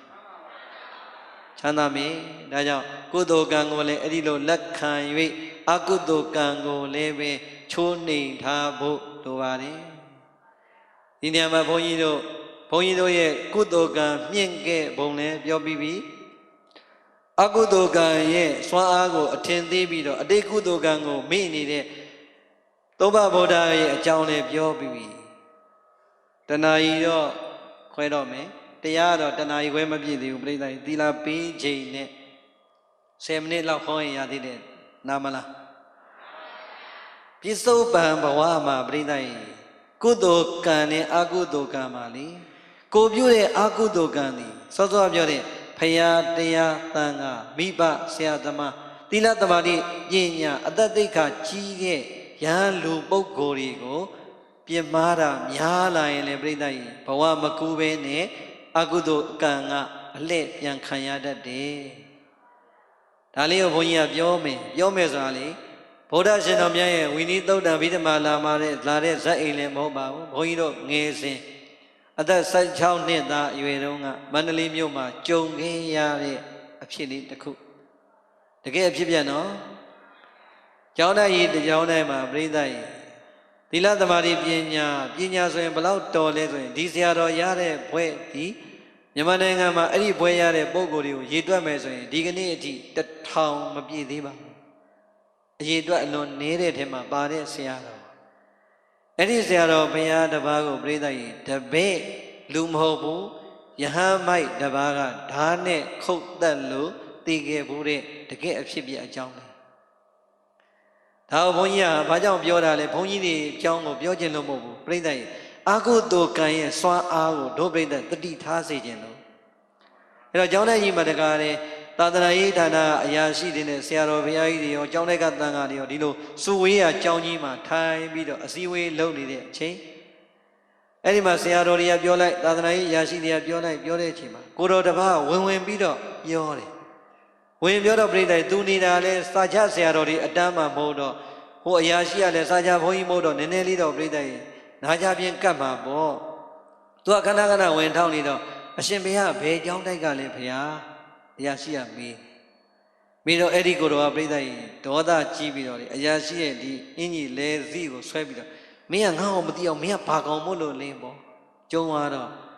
အဲ့ဒီဘေးနားမှာလဲတိုက်ကစာချဆရာတော်ခုနကဆရာကျောင်းဆရာတော်ရှိတော့ဟာကိုတော်ဘလို့ဖြစ်နေတာဒီမှာဆရာတော်တွေအစည်းအဝေးကိုတော်အေးစေးနေသမ်းမှာငြိမ်နေသမ်းမှာဒီလိုပြောမှာပေါ့ပြိဿပြောတော့ပြိဿအဲ့ဒီကိုတော်ကမကျင်တတ်ဘူးမကျင်တတ်တော့လေသူကစူပွားပြောနေဆရာကဲကိုတော်အောက်ခဏဆင်းနေလိုက်ပါပေါ့ပြောလိုက်တော့သူဆင်းသွားတယ်သောတော်ပြိဿရဲ့သူ့ဒေါသကသူမပြေတော့အခါကျတော့တက်လာပြန်ရောတက်ပြီးတော့ဘုန်းကြီးတော့မပြောဟိုတကောင်အေးမင်းဆင်းလာခဲ့မင်းပြီးငါနဲ့တွေ့မယ်မင်းပြီးငါနဲ့တွေ့မယ်ပြိဿသူကကျုံးသွားနေတော့မန္တလေးမှာလဲဘုန်းကြီးနဲ့တကားအဲ့လိုဖြစ်ပြီဆိုတကားချစ်ချမ်းအောင်ကြောက်နေရပြီဟိုတကားတုံလို့တာပေါ့ဟာအရှင်မြတ်တို့လုံးကြပါအောင်ပေါ့သူကပြန်ဆင်းသွားပြန်ရောအစည်းဝေးကသူလှုပ်တာနဲ့တကားရက်သွားပြန်ရောသူကလည်းဘာလို့ပြိဿဒေါကနဲ့သူ့လူမသိရကောင်းလားပေါ့သူကအဲ့ဒီတန်ခါအများကြီးရှိတဲ့ကြောင်းတဲ့ကြီးမှာသူကနာမည်ကြီးတာတော့ပြိဿကြီးစာတော်လို့အကျင့်ကောင်းလို့မဟုတ်ဘူးသူကအရိုက်ကောင်းလို့ထင်ကနေဆိုသူကရိုက်လိုက်ပြီဘလောက်ထိရိုက်လဲဆိုရင်ကျောင်းဘေးမှာလမ်းမကြီးတွေရှိတယ်အဲ့မှာကျောင်းဘေးကနေအလူခံတို့ဘာတို့ညာတို့ဖြတ်သွားရင်သူကထွက်ပြီးပြောတယ်အေးကျွန်တော်နောက်ကိုဒီလမ်းသွားရင်12နာရီနဲ့1နာရီကြာဘုန်းကြီးနေကြီးနေချင်းမလုံးနဲ့နော်မဖွင့်နဲ့ဖွင့်ရင်မင်းတို့မလွယ်ဘူးတခါပဲပြောတယ်နောက်တခါလာလို့အဖွင့်ပြီဆိုရင်ပြိဿရဲ့စက်ကောတူကိုကြည်ပြီသူကလက်တံပြောင်းတယ်လို့သူ့ကိုတကြောင်တိုင်လုံးကနာမည်ပြောင်းလေးပြီးထားတာရှိတယ်ဒါဘုန်းကြီးမပြောတော့ပါဘူးအဲ့တော့အဲ့လိုဆိုသူ့တကြောင်တိုင်လုံးကသိတာအကောင်းနဲ့ကြော်တာတော့မဟုတ်ဘူးနာမည်ဆိုးနဲ့ကြော်တဲ့ကိုတော်အဲ့တော့သူအဲ့လိုပြောပြန်သွားပြန်အရာရှိကလည်းဗာဆက်လို့ရမလဲတော်ကြာသူကပြိတက်လာပြန်ပြီပြောပြန်ပြီဆိုတော့3ခါလောက်ကျတော့ဟိုရာကြီးဟာအရှင်မြတ်တို့မဖြစ်တော့ဘူးတပည့်တော်ကြောက်တယ်ဗောဆိုပြီးတော့တန်ခါကြားတဲ့ဟိုလူကဝင်သွားတဲ့အခါအစည်းအဝေးကပြတ်ရောအစည်းအဝေးပြတ်တော့ကျောင်းထဲကစာကြဆရာတော်တွေလည်းစိတ်တူပါဒီကောင်မောဆရာတော်တွေရဲ့ဂုဏ်သိက္ခာလည်းမငယ်ဘူးကျောင်းထဲဂုဏ်သိက္ခာလည်းမငယ်ဘူးပေါ့အရာရှိတွေနဲ့ဒီလိုဖြစ်တယ်အဘေးကကိုတော်တွေကလည်းဒီကောင်ကိုဘာညာပေါ့သို့တော့တပားမှပြန်မပြောရင်ဘာဖြစ်လို့လဲဆိုတော့ဘယ်သူကလူပိုင်တယ်သူကလက်တံပြောင်းတဲ့လူမိုက်ကိုတော်ကိုအဲ့ဒါနဲ့ပြိဿရဲ့အစည်းအဝေးလည်းပြတ်သွားရောကျောင်းတိုက်ကဆရာတော်တွေကဆုံးဖြတ်တယ်ခဲဒီကိုတော်တော့ကျောင်းလိုက်ထားလို့မဖြစ်တော့ဘူးဒီတိုင်းဆိုရင်တော့နာမည်ပြတ်လိမ့်မယ် အဲ့တော့ဆရာတော်ကြီးတွေပြောအေးဒီကိုတော်နေတဲ့ဆရာတော်ကြီးကလည်းကျောင်းတိုက်ကကြီးညိုတဲ့ဆရာတော်ကြီးဖြစ်နေတယ်သူကျောင်းမှာနေတာပြီးတော့ဆရာတော်ကြီးခရီးသွားနေတယ်ဆရာတော်ကြီးပြန်လာမှပဲသူ့ကိစ္စကိုဆုံးဖြတ်လိမ့်မယ်ဆရာတော်ကြီးပြန်လာတော့ဝိုင်းလျှောက်ဆရာတော်ကြီးကလည်းတမတ်ကြမယ်ကဲအရှင်ဘုရားကျောင်းတိုက်ကလည်းတကြောင်လုံးစိတ်ပြတ်နေပြီတိုက်စည်းကမ်းလည်းလွန်ကျူးပြီကဲဒီတော့အရှင်ဘုရားကျောင်းတိုက်ကထွက်တော့ဆိုသူ့ကိုမောင်းချလိုက်တယ်သူကစတင်သားပဲအဲ့တော့မောင်းချလိုက်တော့ပြိဿရေသူကဘယ်သူသွားညိုးလဲဆိုတော့ခုနကစားချဘုန်းကြီးကိုလည်းသူပြောတော့ကဝင်ပြောရမလားဆိုပြီးတော့မကြည်မနှက်နဲ့အညိုးထားတယ်အရာရှိကိုလည်းအညိုးထားတယ်အညိုးထားတော့ပြိဿရေသူကအမြင်နဲ့ကျောင်းထဲကထွက်သွားတယ်ဓာသွေးနေမှာပေါ့လူမိုက်ပဲအဲ့တော့ဆရာတော်ကလည်းပြိဿရေအဲ့ဒီမှာယထာတန်လန်းလေးတိုင်းအမြင်နဲ့ရှောက်ပြီးတော့ဆွမ်းငံကြွတယ်အဲ့တန်လန်းလေးတိုင်းရှောက်ပြီးတော့သူကြွတဲ့ရက်ကိုကြွတယ်ပြီးရင်ဒီလန်းလေးတိုင်းပဲပြန်လာတယ်အဲ့တန်လန်းပြီးမှလည်းကြောင်းတိုက်တွေရှိတော့သူကအဲ့ဒီဆရာတော်သွားရလန်းလာရလန်းကနေစောင့်နေတယ်စောင့်နေတော့ပြိဿရေတရက်ကြတော့ဆရာတော်ကလည်းဆွမ်းငံကြွလာတယ်တပိတ်လေးပိုက်ပြန်လာတယ်ဆရာတော်တပည့်တစ်ပါးကလည်းပဲစာအုပ်လေးကင်ပြီးတခြားကျောင်းထဲကပြောဆရာတပည့်စကားလေးပြောလာရင်လည်းပြိဿရေကျောင်းတိုက်ကြီးကျောင်းတိုက်နာရောက်တော့ဆရာတော်ကကဲအရှင်ဘုရားကြီးရှင်နာမှာဟိုဘက်နားမှာစောင့်လိုက်တော့တပည့်တော်ပင်မလာပြီးဒီထဲမှာကျင်ငယ်လေးဝင်စွန့်အောင်မယ်ဆရာတော်ကျောင်းတိုက်တဲ့ဝင်သွားကျင်ငယ်လေးစွန့်ဘာသာကျုံးကပြိဿရေအဲ့ဒီထဲမှာချောင်းနေတာကိုချောင်းနေတော့ဆရာတော်ကသူ့ကိုငါလာပြီလို့ပြလိုက်တာနဲ့အတူတူလို့ဖြစ်သွားတာဆရာတော်လည်းကျင်ငယ်စွန့်ပြီးတော့လာရလန်းလေးပြန်စောစောပြောတဲ့တန်လန်းလေးအတိုင်းဆရာတော်တပါးတည်းရှောက်ခုနကဆရာတော်နဲ့အတူရှောက်လာတယ်ကတော့တန်လန်းရဲ့ဟိုဘက်ဒီဘက်ဆိုဟိုဘက်မှာလမ်းရဲ့ဟိုဘက်မှာသွားပြီးတော့တပါးတည်းရောက်နေတဲ့အချိန်ပြိဿရေခုနကကိုတော်ကလိုက်လာပြီးတော့ရှေ့မှာတန်လန်းအတိုင်းမှန်မှန်ရှောက်နေတဲ့ဆရာတော်ကိုလေနောက်ကနေငှက်ကြီးတောင်တာနဲ့ခုတ်တာဆရာတော်လည်းပြိဿရေနောက်ကခုတ်မှတော့ကြောက်နဲ့ရှေ့ပြေးမှာပေါ့ပြင်းနဲ့ပြိဿရေဆရာတော်လက်ချောင်းလေးကအခုတ်ခံနဲ့ပြတ်သွားတယ်လို့ပြောတယ်ဒါဘုန်းကြီးတို့မျက်စိနဲ့တော့မမြင်ရဘူးနောက်ကြမှရှင်းသွားလိမ့်မယ်လက်ချောင်းလေးပြတ်သွားရဆိုဆရာတော်ကရှေ့လဲရောက်တန်လန်းဆိုတော့အောက်ကဇလီဘာတို့နေနေဆိုခလုတ်တိုက်လဲမှာပေါ့လဲနောက်လဲပြန်ကြည့်ရောသူ့မှန်းလဲသိရောဟာမင်းကွာရက်ဆက်လိုက်တာကဲငါတောင်းမှန်ပါတယ်ကွာဒီလောက်ဆိုရင်ခြေနဲ့ပါတော့ဆိုဆရာတော်သူ့ဘက်လှည့်ပြီးတော့လက်အုပ်ချီတောင်းမှန်တဲ့အချိန်ဘာသာကျော်ကပြိဿရေပိုးတော်ခွင်တဲ့သွားတယ်အဲ့ဒီမှာဆရာတော်တစ်ချက်တည်းဇက်ဘိုးကိုခုတ်ချလိုက်တာကျတဲ့ဇက်ဘိုးခုတ်ချဆရာတော်လဲခွေကြသွားရောခုနကအတူပါလာတဲ့ကိုတော့ဟိုဘက်ကလမ်းကနေကြည့်ပြီးတော့လန့်မြန်ဟာငါပါလိုက်ခုတ်တော့မယ်တင်သူကလည်းကြောင်းတိုက်တယ်ဝင်ပြီးတော့ထွက်ပြေးဟာအရှင်ဘုရားတို့လုပ်ပါအောင်ဆရာတော်မှဓာကုတ်ခန်းလို့ဆိုတော့ကြောင်းတိုက်တဲ့ကိုတော်တွေလည်းထွက်ပြေးဝိုင်းထွက်ပြေးလိုက်လာကြည့်ရောဟိုကိုတော်ပြိဿသူခုတ်တဲ့ဓာကန်ပြီးတော့သူကဆိုရဲစခန်းနဲ့သွားပြီဒီမှာဆရာတော်ကအတန်လန်းပေါ်မှာခွေလေးကြာနေတော့ကြံတဲ့ကိုတော်တွေလည်းဒီဆရာတော်အကုန်သိတယ်ဘာဖြစ်လို့ဒီဆရာတော်ဒီမှာစာလိုက်နေတဲ့တန်ဃာတွေကအဲ့ဒီအနီးတစ်ဝိုက်ကအများကြီးပဲအကျင့်ရောစာပေရောသိက္ခာရောအလွန်မြင့်မြတ်တဲ့ဆရာတော်တစ်ပါးဒီတော့ပြိဿရေအဲ့ဒီဘုန်းကြီးကိုခွေလေးကိုပွေတော့အသက်ရှိသေးတယ်ဟာအရှင်ဘုရားကိုဘယ်သူခုတ်တာလဲပြောအရှင်ဘုရားကိုဘယ်သူခုတ်တာလဲပြောဆိုပြိဿရေနော်ဘလောက်အတုယူဖို့ကောင်းလဲကိုကိုဓာတ်နဲ့သေအောင်ခုတ်တတ်တာတော့ငါ့ကိုဘယ်သူခုတ်တယ်လို့နှုတ်ကမပြောရုံနဲ့မဟုတ်ပြိဿရေဘာမှမပြောတော့ဘဲနဲ့မေတ္တာတုတ်ကိုဆရာတော်ကလေးတန်လေးနဲ့ရွတ်နေတယ်ဘာလုပ်နေလဲကိုကိုဓာတ်နဲ့ခုတ်တဲ့ရဲ့ရန်သူကိုပြိဿရေဒေါသဝင်ပါဆိုလို့ဆရာတော်ဘာနဲ့သေသွားလဲမေတ္တာတုတ်ရွတ်ရင်မေတ္တာနဲ့ဒီတိုင်းလေးနေတဲ့အခါဆရာတော်မပြောမှန်းကဲကားရှာပါဆရာတော်ကိုစီအောင်ပို့မယ်ဆိုပြိဿကားပေါ်လေးတင်ပြီးရောမကြပါဘူးဆရာတော်ဘုရားအဲ့ဒီမှာပဲလွန်တော်မူသွားပါတယ်ကြည်ခုတ်တဲ့လူနဲ့သေတဲ့လူတာမန်လူတွေလားယဟန်နေလားအခုခံရတာကသီလသမာဓိပညာသိက္ခာ3ရပ်တကယ်ပြည့်ဝတဲ့ဆရာတော်တစ်ပါးခုတ်တာကလည်းပဲ129သွဲသိက္ခာဘုဒ္ဓဆင်မြန်းထားတယ်တာမန်စာသင်သားယဟန်တစ်ပါးဘလောက်တောင်ပတ်သက်လဲဆိုရင်တနေသေးသားနေဆရာတော်ရဲ့တပည့်တစ်ပါးပြောချင်တာတော့ပြိဿရေတတိတွေများလွတ်ကင်းသွားရင်တာမန်ဘုဒ္ဓရှင်လူသားမပြောနဲ့129သွဲသိက္ခာဘုဒ္ဓဆင်မြန်းထားတဲ့ယဟန်တွေတောင်ဒေါသတွေအာကြီးလို့တတိတွေလွတ်ကင်းသွားရင်မပြုတ်တင်တာတွေမပြုတ်ဘူးလားပြုတ်သွားတော့ပြိဿရေအကုသိုလ်ကံတွေဖြစ်သွားလားကုသိုလ်ကံတွေဖြစ်သွားလားတတိထားဖို့အလွန်မရေးမကြည့်ဘူးလား ရေးကြည့်တယ်ဒီတော့ပြီးကြပြီပေါ့ပြိဿဒီအမှုနဲ့ပဲအဲ့ဒီကိုတော့ရဲစခန်းမှာကိုယ်တိုင်ဖြောင်းချက်ပြီးအဖမ်းခံလိုက်တာသူသည်1220ရပါတယ်ထောင်မလား1220မှာပြိဿကြုံလိုက်ရတဲ့ဖြစ်ရည်ရဲဘက်လေးရောက်တယ်ကြောက်ထုစကန်ရောက်အကုန်ရောက်ငှက်ဖျားလေးဖြစ်ဖူးပေါ့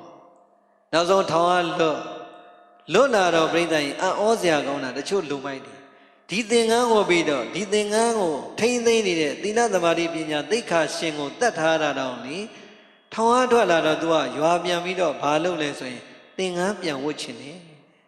ဘာလုပ်ချင်လဲ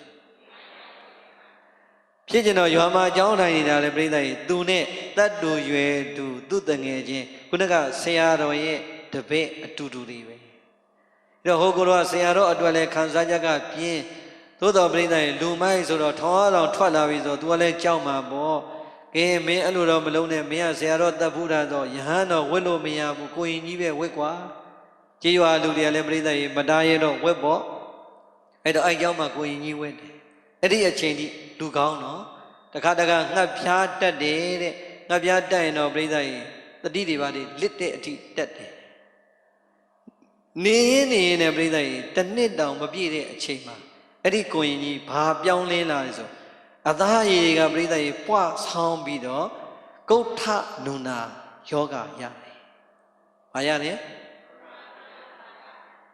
ဘုန်းကြီးတို့တွေးကြည့်တာပေါ့လေဒီသင်္ကန်းဝန်းနဲ့ပဲသီလသမာဓိပညာသိက္ခာပြည့်တဲ့မထေမြတ်ကိုကိုယ်တိုင်တတ်ခဲ့တယ်။ပြီးတော့ဒီသင်္ကန်းလာဝတ်မှတော့သူနဲ့ဒီသင်္ကန်းနဲ့တန်သေးလား။မတန်ရာကိုသွားဆင်လိုက်တော့ပြိဿကြီးသူခန္ဓာကိုယ်ကတစ်နှစ်မပြည့်ခင်မှာနုနာယောဂပြိဿကြီးအရေးတွေတဆိုးဆိုးသွေးတွေတဆိုးဆိုးနဲ့ဖြစ်လာတော့လေကြောင်းလာတဲ့ကလေးလေးတွေကိုရင်လေးတွေကြောင်းသားလေးတွေကသူတောက်တဲ့ရေခွက်မတောက်ရဲသူစားတဲ့ပကံမစားရဲသူနေတဲ့နေရာမသွားရဲဆိုတော့တပြေးတပြေးနဲ့ကလေးတွေကအိမ်ရောက်တော့အမေတွေပြန်ပြောအမေတွေကလည်းသူ့ကြောက်တော့ဘာမှပြန်မပြောရဲကိုသားသမီးကိုကြောင်းမလွတ်တော့နောက်ဆုံးကြောင်းသားတွေကိုရင်တွေဘာကြောင့်နေသွားသလဲအဖြေရှာတော့မှကိုရင်ကြီးကဒီယောဂဒီလိုဖြစ်နေတယ်ဆိုတော့မှကြောင်းတဲ့ဘုန်းကြီးကကြည့်လိုက်တော့ဟာဟုတ်တာပဲဒီတော့မှပြိဿအရက်ကလူကြီးတွေခေါ်ကဲကိုရင်ကြီးဒီယောဂရှိရင်တော့ကိုရင်ကြီးဒီမှာနေလို့မဖြစ်ဘူးအကြောင်းမှလည်းလူမျိုးစုံလာရတာဒီတော့ကိုရင်ကြီးကိုကျောင်းဟိုဘက်ကကုန်းလေးပေါ်မှာတဲတလုံးဆောက်ပေးမယ်အဲ့ဒီမှာရေချိုးဖို့တန့်စင်ကန်းကအစစီစဉ်ပေးမယ်အဲ့ဒီမှာပဲသွားနေကိုရင်ကြီးရဲ့ဆွမ်းကိစ္စတော့အချိန်ရောက်လာရင်အိမ်ကသူ့ညီမတွေကနေဆွမ်းပို့ပေးပါဆိုစီဝေးရမယ်စီဝေးတော့ကိုရင်ကြီးကနားထောင်ပြီးတော့သူအဲ့နေရာကိုသွားမနေနိုင်ဘူးတဲ့သို့တော့သူဒီเจ้าမှမနေရရင်နေပါမယ်ဘယ်လိုလုပ်မလဲဆိုရင်သူ့အမေဖေပိုင်နဲ့လေတဲရှိတယ်အဲ့ဒီတဲမှာပဲသူသွားနေပါမယ်ကျန်တာလည်းဘာမှမလုပ်ပါနဲ့သူ့ညီမတွေပဲဆွမ်းတို့ရေတို့လာပို့ပါလိမ့်မယ်ဆိုပြီးတော့ပြိဿရေဆုံးဖြတ်လိုက်တော့သူ့အစီအစဉ်နဲ့သူပြီးသွားရောပေါ့ဟောသင်္ကန်းနဲ့သီလသမာဓိပညာသိက္ခာပြည့်ဝတဲ့ဆရာတော်ကိုပြုတဲ့အကုသိုလ်ကံကြွေးသည်နှစ်20လုံးလုံးထောင်ထဲမှာပြန်မပေးရဘူးလားလွတ်တာတော့ဒီသင်္ကန်းကိုပြန်ခင်တွယ်လိုက်တော့ပြိဿသင်္ကန်းကမတန်တော့သူ့ကိုပြန်ပြီးတော့ဖမ်းမလာဘူးလားဟောကျောင်းထဲကနေပဲပြန်ရောက်ကျောင်းပြင်လေတော်တွေရောက်သွားပြီနားထောင်နော်နေ့စဉ်မှန်မှန်သူ့ညီမလေးကပဲထမင်းပို့ဆွန်းပို့နေတော့နေ့တိုင်းသူကလေတော်နာရောက်ရင်လေရင်းနာရောက်ပြီဆိုရင်ပြိဿရင်သူ့ကိုရင်ကြီးကိုလှမ်းခေါ်တော့ကိုရင်ကြီးကထွက်ပြီးတော့ပါလာတဲ့ရေဘူးလေးတွေထမင်းရိုက်လေးတွေကိုအပြင်ထွက်ပြီးတော့ဝိုင်းဆွဲပြီးတော့လာကြိုတယ်အဲ့ဒီနေ့ကျတော့ကိုရင်ကြီးနဲ့ခေါ်လို့လဲထားမလာတော့လေတပြေတွေတဲနာရောက်လာတော့ကိုရင်ကြီးခေါ်ပြိဿကြီးခေါ်တဲ့လူအတန်ကကျေပါများလာတော့တဲတွေကကိုရင်ကြီးမထွက်ဘူးဘာထွက်လာဆိုရင်ခွေးတကောင်ကကလီစာတွေကိုကိုက်ပြီးတော့ခွေးနဲ့ကြီးတကောင်ဝုံဆိုတဲတွေကနေခုံပြီးတော့ထွက်ပြေးသွားတယ်ထွက်ပြေးသွားတော့သူညီမလည်းဟဲ့ဘာလေးဆိုအထဲဝင်ကြီးတော့ပြိဿကြီးကိုရင်ကြီးကဒီအကြောင်းကတော့အဲ့ဒီကျောင်းတိုင်ဆရာတော်စီကပြန်သိရတဲ့အသိပေါ့လေကိုရင်ကြီးကတတိတော့ပြိဿကြီးနည်းနည်းကြံနေတယ်သို့တော့ခန္ဓာကိုယ်ဗိုက်ထဲမှာခွေးဖောက်စားသွားတာကလီစာဘာမှမရှိတော့ကြောက်စရာမကောင်းလားအဲ့တော့မသေးသေးတာသိပေမယ်လို့ရှင်းနိုင်ပါဦးမလားကလီစာတွေကိုတစ်ခါတည်းကြည့်ရတာငတ်ပြားမိပြီးတော့တတိလစ်တာခွေးကအသေးကောင်ထင်ပြီးတော့ဖောက်စားသွားပုံရပါတယ်စားယုံနဲ့မဟုတ်ဘူးလူတန်ကြတော့ပြိဿချီတောင်သွားလိုက်သေးတယ်ကဲ ကြည်စမ်းပြန်ပြီးဆက်လဲတဲ့အကုသိုလ်ရဲ့ကံကြွေးထီပရိသတ်ရင်ထောင်ကြတယ်နူနာယောဂရတယ်ရွာပြင်ရောက်တယ်အရှင်လက်ခွေးစားခံရတယ်ကြောက်စရာမကောင်းလားအဲ့ဒါပရိသတ်ရင်တကယ်အဖြစ်ပြက်ဘုန်းကြီးတို့အသက်16နှစ်အရွယ်ကမန္တလေးမှာတကယ်ဖြစ်ခဲ့တဲ့အဖြစ်ပြက်ဘုန်းကြီးတို့ဒီအဲ့ဒီဆရာတော်ရဲ့ရုပ်အလောင်းကိုမဖူးရဘူးသို့တော့သုတ်တန်မှာတော့သွားစောင့်ပြီးတော့ကတော့ဖြစ်တယ်မျက်စိထဲမှာနားထဲမှာဒီကနေ့မြင်တော့ကြတော့သူ့ကိုအလွန်ကြည်ညိုတဲ့ဒကမတွေပြိဿအဲ့သုတ်တန်နာမှာလူလိမ့်ကိုတာကတ္တရာလန်းနဲ့ဒီပါးတွေနဲ့တိုက်တာများလေမျက်နာတွေကိုပေါက်ပြဲနေတာပဲဒါဘုန်းကြီးကိုယ်တိုင်မြင်ခဲ့ရတဲ့အမြင်ကြားခဲ့ရတဲ့အကြားအဲ့တော့ပြောချင်တာပြိဿအနည်းချုပ်ရင်တော့အာဟုတုကံရဲ့စွမ်းအားသည်အတိတ်ကလည်းကိုဘလောက်ပါလာတာဘယ်သူမှမသိနိုင်ပါပြစ္ဆုတ်ပံဘဝမှာပြုတာလဲဘယ်သူလဲရှောင်ရမှာလဲရှောင်ရင်မရဘူးလားအေးဒါကြောင့်အကုသိုလ်ကံစွမ်းအားကိုနေတိုင်းချိုးနှိမ်နိုင်သလောက်ချိုးနှိမ်မှာတတိကပုရုဇဉ်တဘာဝဒေါသတော့ရှိတာပေါ့သို့တော့ဒေါသအလျောက်ယနာသုံးပါးမိဘဆရာသမားသီလသမာဓိပညာပြည့်စုံတဲ့ပုဂ္ဂိုလ်တွေကိုမပြစ်မှားမိပါစေနဲ့ကံသိကြီးရင်ဘဝကူးအောင်စောင့်ရသလားအေးအဲ့ဒီပြစ္ဆုတ်ပံအကုသိုလ်ကံရဲ့အစွမ်းလေးကိုဘုန်းကြီးတို့ပြောခြင်းတို့ဒီကနေ့ညကုသိုလ်ကံရဲ့စွမ်းအားလေးကိုအကြောင်းကိုပြန်ပြောခဲ့ပါတယ်အကုသိုလ်ကံရဲ့စွမ်းအားကိုလည်းပဲသုဘဗုဒ္ဓနဲ့တကယ်ဖြစ်ပျက်ခဲ့တဲ့ဟောဒီကိုရင်ကြီးရဲ့အကြောင်းကိုပြောခဲ့ပြီးဆိုရင်ပရိသတ်တရားရှိဘာစွမ်းအားကိုကောင်းအောင်လုပ်မလဲကုသိုလ်ကံစွမ်းအားကိုကောင်းအောင်လုပ်ပါမိမိကြီးပေါ့ကြီးနဲ့ဘဝကိုမနေပါနဲ့ဒီလောက်ဆိုရင်ဘုန်းကြီးတို့ဟောတာကံရဲ့စွမ်းအားသည်အကုန်မစုံတော့လဲပဲပြည့်စုံသလောက်တော့ဖြစ်မသွားဘူးလားအလုံးတို့ဓမ္မဆွေတော်မျိုးတော်ဒီအကုသိုလ်ကံစွမ်းအားကိုချိုးနှိမ်နိုင်ကြ၍ကုသိုလ်ကံစွမ်းအားကိုပြစ္ဆုတ်ပံဘဝနေတိုင်းတိုးအောင်စွမ်းအားပြည့်အောင်ကြိုးစားနိုင်တဲ့သူတော်ကောင်းတွေဖြစ်ကြပါစေလို့ဆန္ဒပြုရင်ဒီဂါထာလေးကိုပြန်လည်လို့ပူဇော်ပါမယ်ဘုံညာဝါဒုက္ခဇနိတိအဘုံညာဒုက္ခဇနိတိတသမဘုံညာဝကတဗံအဘုံညာနာသကတဗံသာရောနှလုံးပြောပြောင်းသူတော်ကောင်းတို့ဘုံညာဝသင်တို့ကိုယ်တိုင်ပြုထားတဲ့ကုသိုလ်ကောင်းမှုကံစွမ်းအားများကသာလျင်ဒုက္ခသင်တို့လိုချင်နေတဲ့ဒီဘဝချမ်းသာနဲ့ဘဝတန္တရာချမ်းသာကိုစတိတိမုတ်ချမသွေရစေဖြစ်စေပါ၏အဘုံညာသင်တို့ကိုယ်တိုင်သိ၍ဖြစ်သူမသိ၍ဖြစ်စေတတိလွတ်၍ဖြစ်စေမိုင်မတွေ့ဝေး၍ဖြစ်စေကိုယ်တိုင်လွန်ကျူးခဲ့တဲ့အကုသိုလ်ကံစွမ်းအားမှန်သမျှတို့သည်ဒုက္ခသင်တို့ကိုယ်တိုင်မလိုခြင်းပြီးမဲ့လည်းပဲရကိုရနေတဲ့ဆင်းရဲမျိုးစုံကိုဇနိတိမုတ်ချမသွေရစေဖြစ်စေပါ၏တသမတို့ကြောင့်တုံမေသင်သူတော်ကောင်းအပေါင်းတို့သည်ဘုံညာဝါသင်တို့ကိုယ်တိုင်ပြုထားတဲ့ကာယကံဝစီကံမနောကံမှာဖြင့်ဒါနသီလသမာဓိပညာလို့ခေါ်တဲ့ကုသိုလ်ကောင်းမှုစွမ်းအားတရားများကိုသာလျင်ကာတဗံနိနိညာညာအချိန်တိုင်းမှာကောင်းစွာမသွေကြိုးစား၍အထုတ်အပ်ပါ၏အဘုံညာအဘေဒုက္ခတိရောက်မည်အကြောင်းမကောင်းတဲ့အကုသိုလ်ဒုစရိုက်တရားစိုးကိုနာဇကတပံဘေသောအခါမှမပြုသင့်မပြုအပ်ပါပေဣတိသောဘဂဝါဘုံတော်6ပါးသခင်ဖျားရှင်ကိုတော်မြတ်ကြီးသည်ဩဇာကရုဏာရှိသွားမေတ္တာအဖြင့်မိန့်ကြတော်မူခဲ့ပါပေတည်း